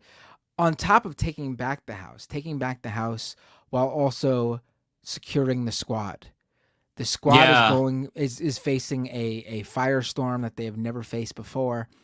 I would say Jamal Bowman is probably the one who is most critical because he's the one who's going to face the hardest battle, followed by Ilhan Omar. Then probably Summerlee, although I really do think Summerlee is safe. I think Ilhan is second most vulnerable. Yeah. Cori Bush, AOC, and Rashida Tlaib are fine. I really don't think agree. But we could very well lose Jamal Bowman which would be horrible, especially being that the guy who he is primarying him absolutely sucks. Yeah. He's like almost exclusively, or not exclusively funded. His biggest donor, I should say, is AIPAC by a mile. Wait, Wanda says Bowman, Bush, Omar. Cori Bush is. I know she's gonna have a strong primary race, but is she really in? Is she really in danger? I didn't know that. Jesus, yeah, this will be really hard to see them lose their seats because they really are the best congresspeople we've had ever. Like literally, like I know that they're not perfect and I have my criticisms, but without them, it would be so much worse. We'd have literally no voices of opposition when it comes to a lot of foreign policy issues and whatnot. Yeah, Wanda says she thinks so. Yeah, so I mean, follow it closely. Like if you live in one of their districts, absolutely try to do your best to phone bank, text bank, send them a couple of bucks because yeah, we can't afford to lose any of them. Okay, this one's for you from Jay Cass. Jay Cass, great episode of Doomed yesterday, going through Vince McMahon's monstrosities. Also, Cost, you said meat stick a couple of times. For people who don't know, meat stick is not a improper reference to anything involving Vince McMahon in a very serious episode. We were talking about Slim Jim and how basically it took Slim Jim, WWE's biggest sponsor, to basically say they were backing off sponsoring the Royal Rumble for Vince McMahon to immediately come out and resign from the company. So that's the meat stick we were talking about, not anything improper. But yes, David Bixenspan, great journalist who covers pro wrestling. And there's not enough people who seriously cover pro wrestling, an industry that very much needs serious journalistic coverage. And we went on for like 2.5 hours, really getting into the weeds here. So if you're a wrestling fan or you're even just interested in what like one of Donald Trump's best friends is up to, it's certainly an episode to check out. All right. I don't remember if we got to this one. If it's not yours, then I think it's one we got to through David.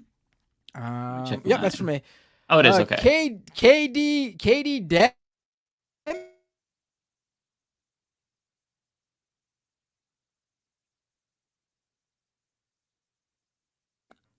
Damn it! Am I back? You're back. Whenever you freeze, I freeze as well, just to be in solidarity. I don't move or say anything. Got it. Katie, damn it with the super chat. I think we've been spoiled. We haven't had anybody half interesting since Bill. Our parents had to vote for Mondale or McGovern. I mean, Obama was interesting when he ran. Yeah, I got to vote for Obama. I mean, my first vote when I first came of age to vote was John Kerry. So I mean, there should be no complaints from anybody because that was your first vote, really? Obama was my first vote, so that was it was like a really exciting time. I was super excited, and he won, so I felt like I was on top of the world and invincible. I turned 18 in 2004, so it just worked out perfect. So I'm 1 year later, so I was 17 then. Yeah. So you missed out on voting for John Kerry, a vote you would never. I missed out on voting for John Kerry. I didn't get to vote for the criminalization of gay marriage in Oregon, which happened that year on the ballot, and it passed, I believe. All right, let's continue. All righty. Asa Rosa 199. We need a Bartlett presidency. Who's Bartlett? It's a character, right? It's very late, so my brain has turned to mush officially. So chat will have to help me out. Bartlett. It sounds so familiar. Do you know who Bartlett is? West Wing? Is it? Yeah, I think it's West Wing. Oh, okay. It is. Okay. Asa confirms it's West Wing. Okay, I figured. I haven't watched West Wing, but I've seen a lot of clips. Look, too many people in this business have West Wing brains. So to not have it on your to not watch West Wing is probably worth it. Yeah, I've never seen it. It's an Aaron Sorkin show, isn't it? if I'm thinking of it correctly, the same guy who did Newsroom with the dialogue that's very contrived. But there are some good clips that I saw of West Wing that I liked. But yeah, I haven't seen it. Okay, let's get to... Oh, this one is for David, so let me scroll past that. Okay, so we have Wanda.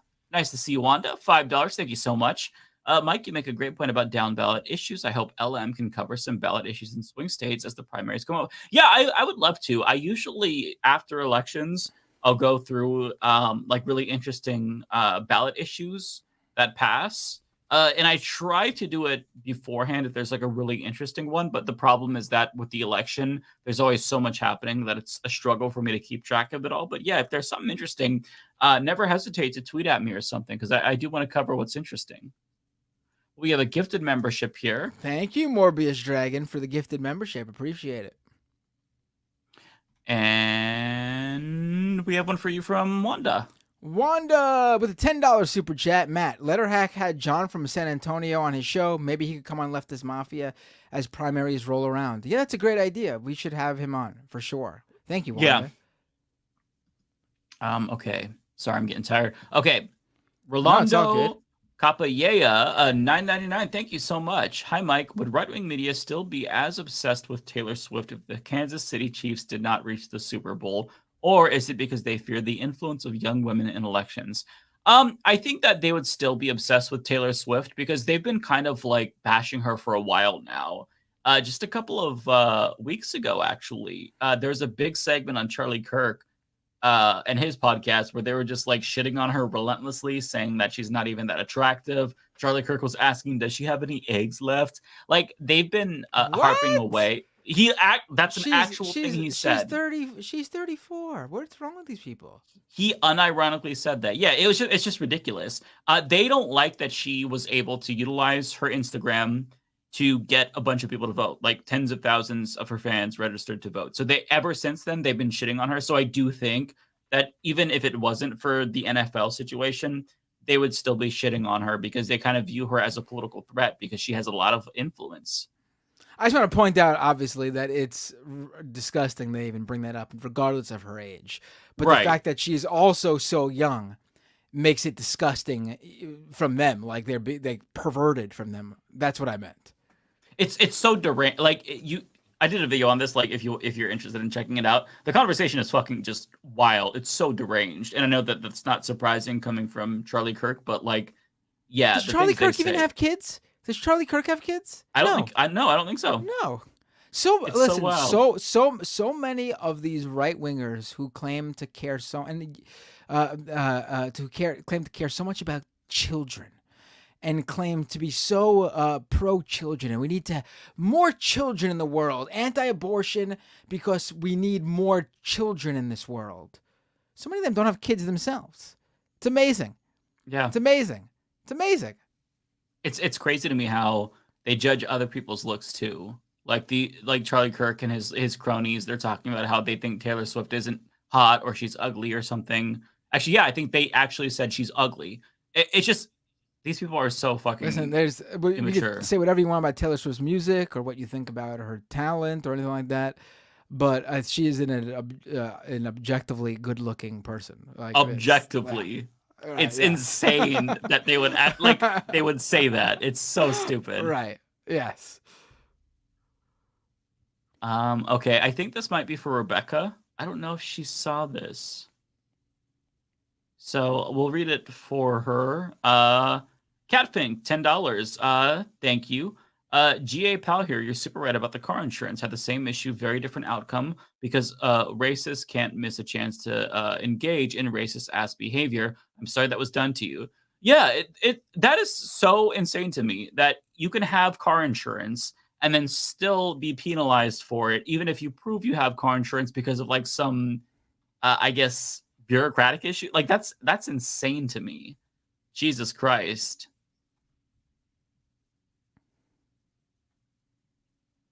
Okay, sorry, let me go through this one here.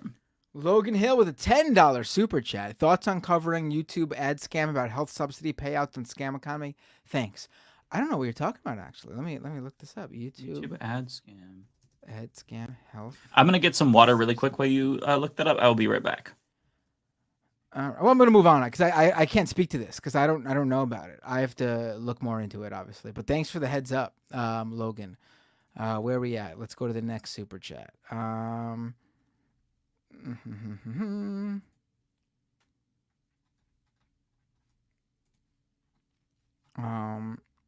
don't know if these are for Mike, so let me go to my next one. Narrator with a $10 super chat. Don't say if you are Muslim or Palestinian. You don't have to be an Arab to empathize with your fellow human being. Right. Basically, I'm just saying that if you are, directly, if you have family in Gaza, I mean, no one has a better reason to not support the current administration than you. That's all I mean. I mean, that's just objectively true. But yes, I mean, I obviously I'm not Muslim or Palestinian or Arab, and I 100% stand with them in terms of the humanization that they're all feeling, because that's what's going on. Clearly, they don't matter, or at least don't matter as much to this administration. And, I am obviously 100% pro-Palestinian. Mm-hmm. Yeah, I agree with that sentiment, narrator. Okay. I don't know if Zero is this one for you or was this for someone else? Because I skipped over to that one. Yeah, pretty sure. Yes. Okay. Zero PE. Thank you so much, Zero. $4.99. Did y'all hear about Biden announcing sanctions against Israeli settlers? Looks like he's trying to save face, but I don't think it'll work. Yeah, I did hear about that. I think it's a great move. Objectively speaking, hell yeah. The problem is that any credit that he thinks he's going to get, he's not going to get it until the genocide ends. Like, you can't. There's no way around it, right? Like, he can try to do all these additional things, but it's just like he has to stop the genocide. So I tend to agree with you, Zero PE. If the genocide stopped and he put an end to it and then he announced sanctions, maybe he could begin to repair the bridge that he burned with the with young people in the Arab American community. But until this stops, period, I agree with you. I don't think it's going to work. And then I have one from JCast, $5. Thank you, JCast. Did you ever get around to trying tres leches for dessert yet? No, I haven't. I'm having it again tonight. It's Wish delicious. You could try some. The second I have the opportunity to, I will try it and I will report back. Corey Coolman with $4.99. Thank you, Corey. What's up? Vancouver, Washington. Mike, hey, I love Vancouver. Thank you for your content and much love, brother. Hey, thank you so much. I haven't been to Vancouver in a very, very long time. The last time I was there was, I think, like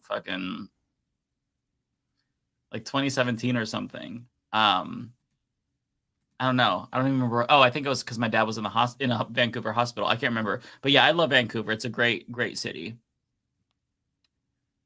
Archangel with $10. Thank you, Archangel. Mike, hearing you love Bobaverse perked my ears up. I love this series and I love the Audible books. Keep going and you will love the series. It is awesome all around. Hey, I'm glad to hear that there are so many people who love Bobaverse. I'm really enjoying it. So far, it's like my favorite book that I've read probably since Project Hail Mary. I love it so much. It's so fucking good. We'll have to get Binder to read Bobaverse or listen to the Audible. It's very, very fun. I think this one's for you. J Cass, strictly for Binder's fun to get better internet. I don't think it's my internet. I don't even think it's my Wi-Fi. I think there's something going on my computer or with Chrome. I have no idea. But it doesn't happen on my PC when I'm playing Fortnite. It doesn't happen when I'm using my streaming software for my own show, on my, Doomed or Scam Economy. So I got no fucking clue what's going on. Do you have Mac or PC for the computer you're using now? I have a Mac. I have a Mac too. Part of me wonders if it's some sort of like a Mac problem with. It happens to you too? Yeah, it happens all the time. Do you see it hasn't been as bad lately. On StreamYard, next to the live button, do you see the little Wi-Fi thing show up and it says bad connection? No, I don't get that. That's what I'm getting. Oh, okay. So then it does say. Yeah. So do you remember, like, I used to sit on my other area with the, like, this screen behind me. But I had to switch because that computer was giving me problems, and every once in a while I have to switch back because I get the freezing situation, and I'm not sure why. I've never been able to figure it out. And I never see the bad connection thing. So for me, I always assumed it was like Mac fucking up because it's Chrome. I don't know though. Like I'm not tech savvy, so I'm just speculating with my boomer logic. But yeah, it is frustrating. Okay, so I think this one is for me. Chris Corcoran, $10. Thank you, Chris. If Biden does finally call for Israel to stop a big if, I could see Trump pushing for the bombing to resume in his campaign. Could that push people to vote against Trump? I mean, it's possible, right? I think that, yeah, if people have a reason to actually, like, if this is their number one issue and they actually see a real difference between Biden and Trump, I think it could mobilize people against Biden, not because they like, or against Trump, I'm sorry, not because they like Biden, but because it would make a material difference. But so long as there's like no meaningful difference on this policy, I don't see it happening. But yeah, I think that it's, you know, it's an interesting hypothetical, Chris. I'm not sure. Let's hope that it does stop though. J Cass, it's Kels. It's not Kels, it's Democrat.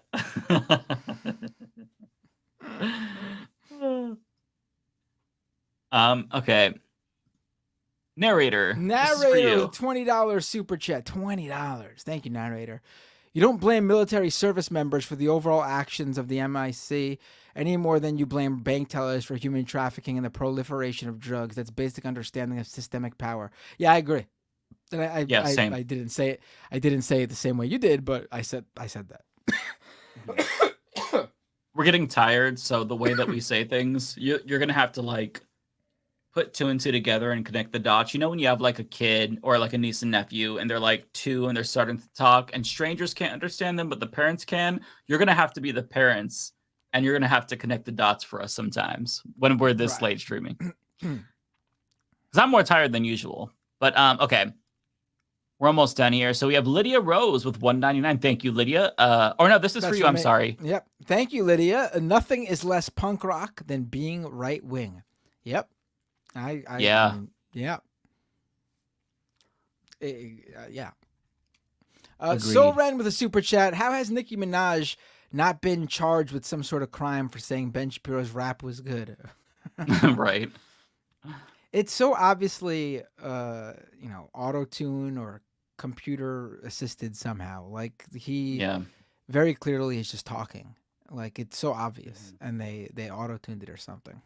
Yeah, and what's funny is I did a video about this on my second channel, and one of the comments was like, Ben Shapiro in that last verse, he's literally rapping slower than he talks, which is such a missed opportunity. I'm paraphrasing the comment, but it was a really good comment. It was just, well, like, how can it be that bad when the one thing that he has is he can talk really fast? Like, holy shit. Right. He has no rhythm. This one's for you. Looney Tunes 9000 with a super chat. If Leftist Mafia gets Matt of the Letter Hack, I'd be happy. Has Letter Hack not been on before? I think he was on. Yeah, we did a debate stream with Letter Hack. Yeah. Right, but I mean, of course, we'll have him back too. Yeah. Yeah, he's going to come back for sure. But yeah, we did have Letter Hack. We love Matt. Okay, this one is the Lydia for me. Lydia Rose, $1.99. Thank you, Lydia. I gave Binder a hi. Wanted to give you a hey, love you. Oh, well, thank you so much. Love you too. You don't got to do that, Lydia. You can just send more money to me. You don't have to spread the love. Okay. Shy Guy 778 with £5. Thank you so much. Hey, sorry I'm late, but have you read the news about Leonid Rasvinsky, the owner of OnlyFans, is the largest donor to AIPAC? Check next super chat. Oh, okay. I have heard this. I saw. Wait, quickly check next super chat though. Let's see. Let's finish the. Well, it's not relevant, so I'm. It's this one, so I'm assuming it's not. No, maybe next super chat from that person. I'm assuming. Yeah, I was kind of looking ahead, and I don't see. Well, take this super chat. Oh no! I'm sorry. Next super chat from them. Yeah. Here we go. Okay, I didn't look. This one's for me. Yeah. Please cover Shy Guy 778. Please cover the story by David Sirota's the lever if you haven't already. Rolling Stone, OnlyFans owner pledged $11 million to Israel lobby report. Now you have something to say about this, Mike. I'm guessing you're familiar with the story. I briefly saw it appear on my feed, but I'm not too. I didn't get a chance to read it yet. Yeah, I just heard about it. People tweeting about it in headlines. I have not read the story, but yeah, it doesn't surprise me. You know, powerful people are going to do shitty things. But yeah, I'll have to look into that. I didn't have a lot of time to do a lot of news reading today. But yeah, I'm gonna try to catch up. I did see that he tried to deny it at first, and then when really? they showed him the APAC submitted paperwork or whatever, like the documentation, he stopped responding to them. Yeah, does he not realize that you can actually see these things? It's all public. Like, what an idiot. I mean, just get off OnlyFans. There's other options out there. Don't use OnlyFans. Yeah. Don't use OnlyFans. It's super simple. Like, well, I mean, at the same time, platforms, those platforms are you could really push those platforms because they're not offering you anything but a spot to put membership stuff. It's not like you know, it's hard to stop using Twitter because it's a community. Everyone's on there. It's, you know, you have to get everyone to stop, but you can't. But with OnlyFans, if you're a creator, just move your stuff somewhere else and your fans will just follow you there. Like, that's the whole point for them to subscribe. It's probably hard though, because channel. like OnlyFans is probably like the biggest one. So there's other ones out there. It'd be like us moving from like Patreon to like some other. It'd be probably pretty tough. That's the only problem. People are leaving Substack, and you know, are they? Some big newsletters have left Substack. Now, I'm not saying don't start a Substack because I think Substack's a little bit different. It's a platform. It's more in line with Twitter than OnlyFans. But people have left and moved their subscribers over.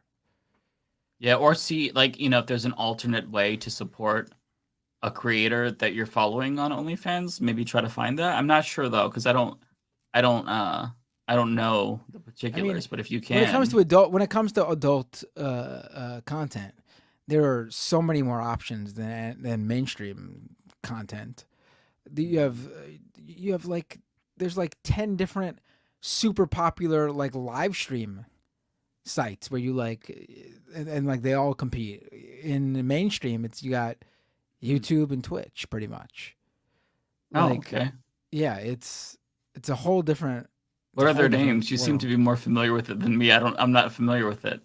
Well, there's a few people know. There's a few that I don't know if I can name them on Twitch or I don't actually use any of that stuff because I don't pay for that stuff because there's so much on the internet for free.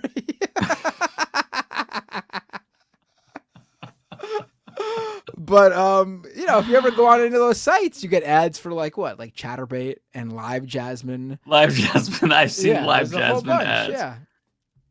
Yeah, that's true. That's true.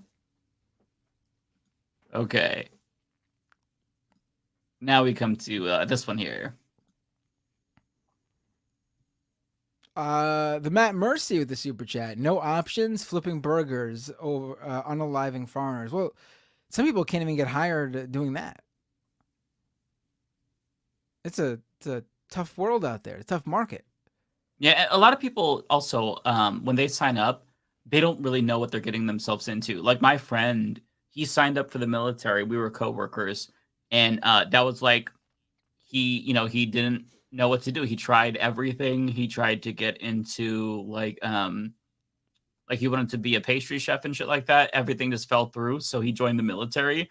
And when he got out, I talked to him. He's like, that was like the worst decision I ever made. Like, you know, the recruiters really sell it up.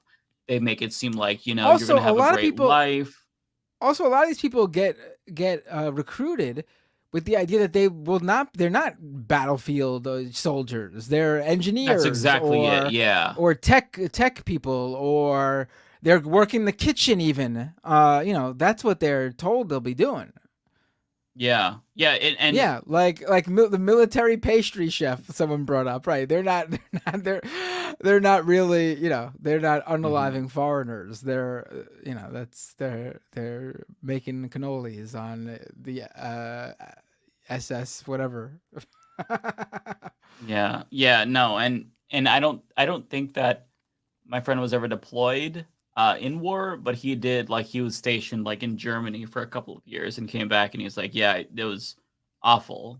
And then he had mental health issues. He ended up unaliving himself last year too. He had like really bad depression after coming. It was it's very predatory.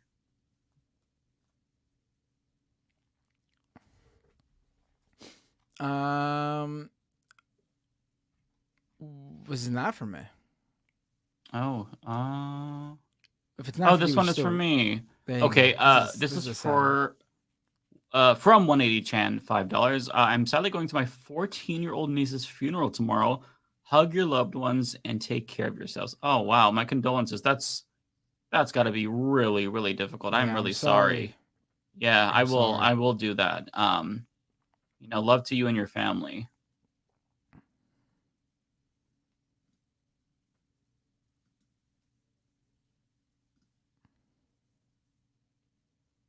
Okay, I think this is for me. Matt Mercy with the super chat. Nah, narrator, you pull the trigger, you're a killer. Yeah, but what if you're just filling an eclair with cream? I mean, what if you're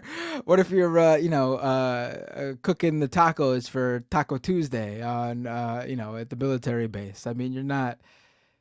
Again, we're not. A lot of the people who get recruited aren't those three people.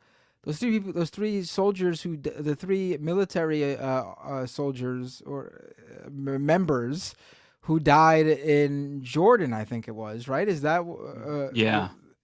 They weren't soldiers. They weren't combatants. They were engineers. I read. Mm-hmm. Yeah. Okay, so we got that one. We have read that one, this one. Angelo Henry with the super chat. What's the stupidest thing you saw at CES? I have to go with WeHead, which was, it was like a phone here, a phone here, a phone here, a phone here, and they were attached. I'm just showing you, like, there wasn't a human face behind it, but they were taped to shape a human head. And an AI-generated person was there. And you stood in front of it and talked to them, and they would give you AI-generated responses. And it looked weird. It looked creepy. It didn't look natural. It sounds really stupid. It's called WeHead too. And also, the AI-generated responses absolutely sucked. I was like, hello, how are you? Oh, no, I was like, hello, how's the weather in New York? And it said, as an AI model, I'm not connected to the internet, so I don't know exactly. I cannot answer those questions. So I was like, okay, fine.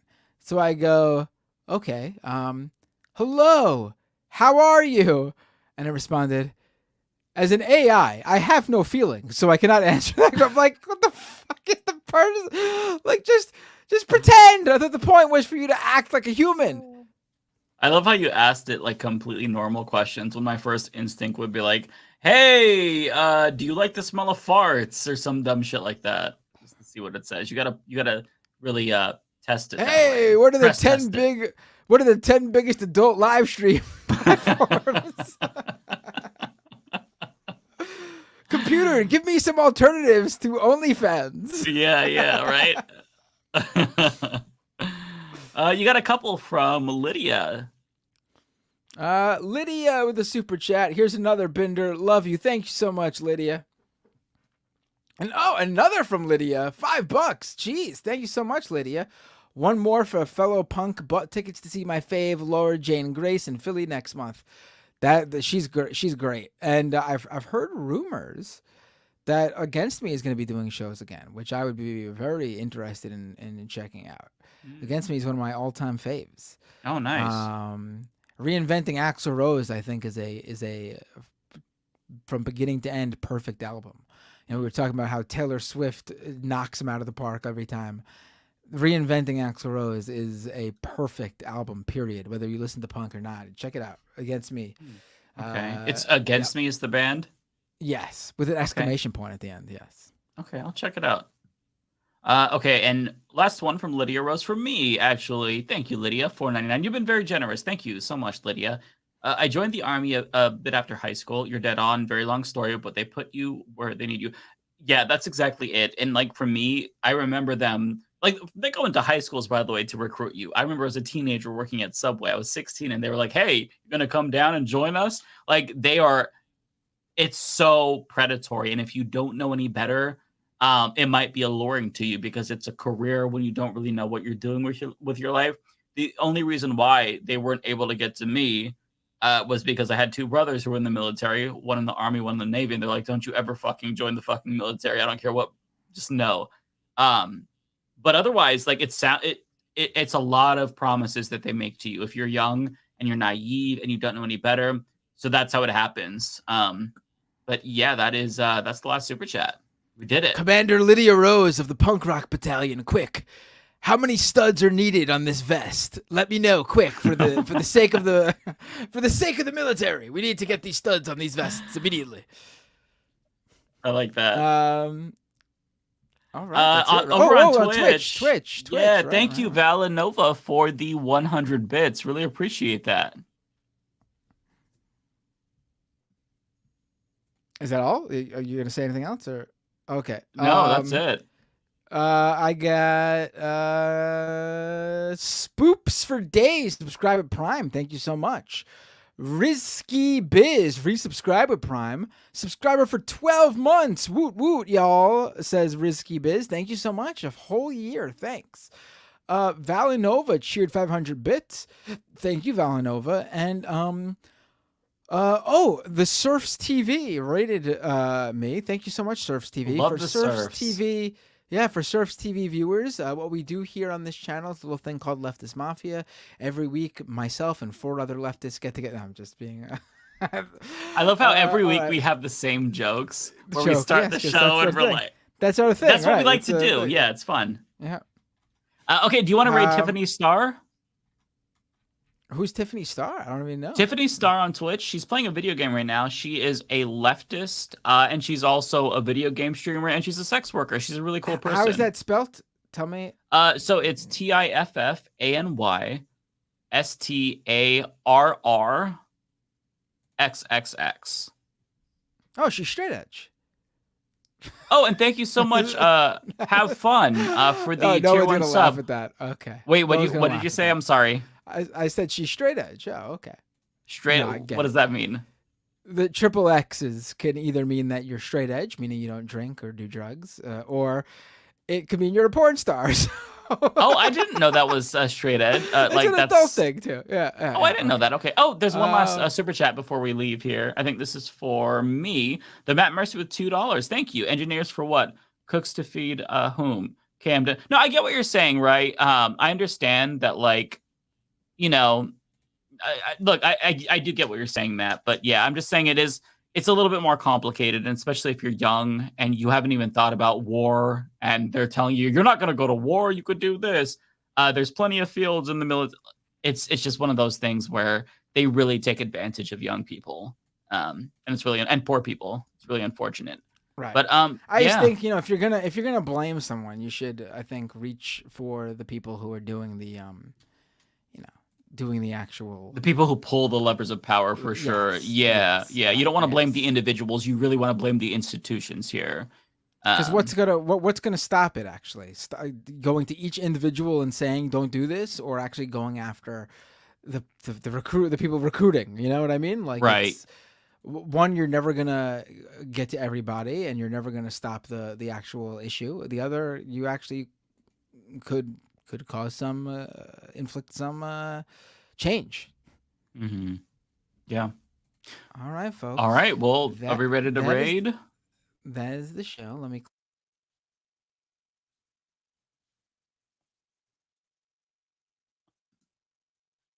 He froze at the last moment. There you are. There you are.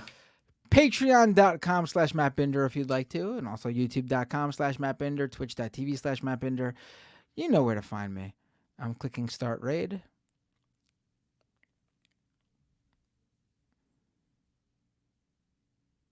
And thank you, Have Fun, for the nice message on Twitch. Appreciate you. All right, you all ready? Let's go. 1, 2, 3. All right, we are out of here. Thank you all so much. We'll see you next week.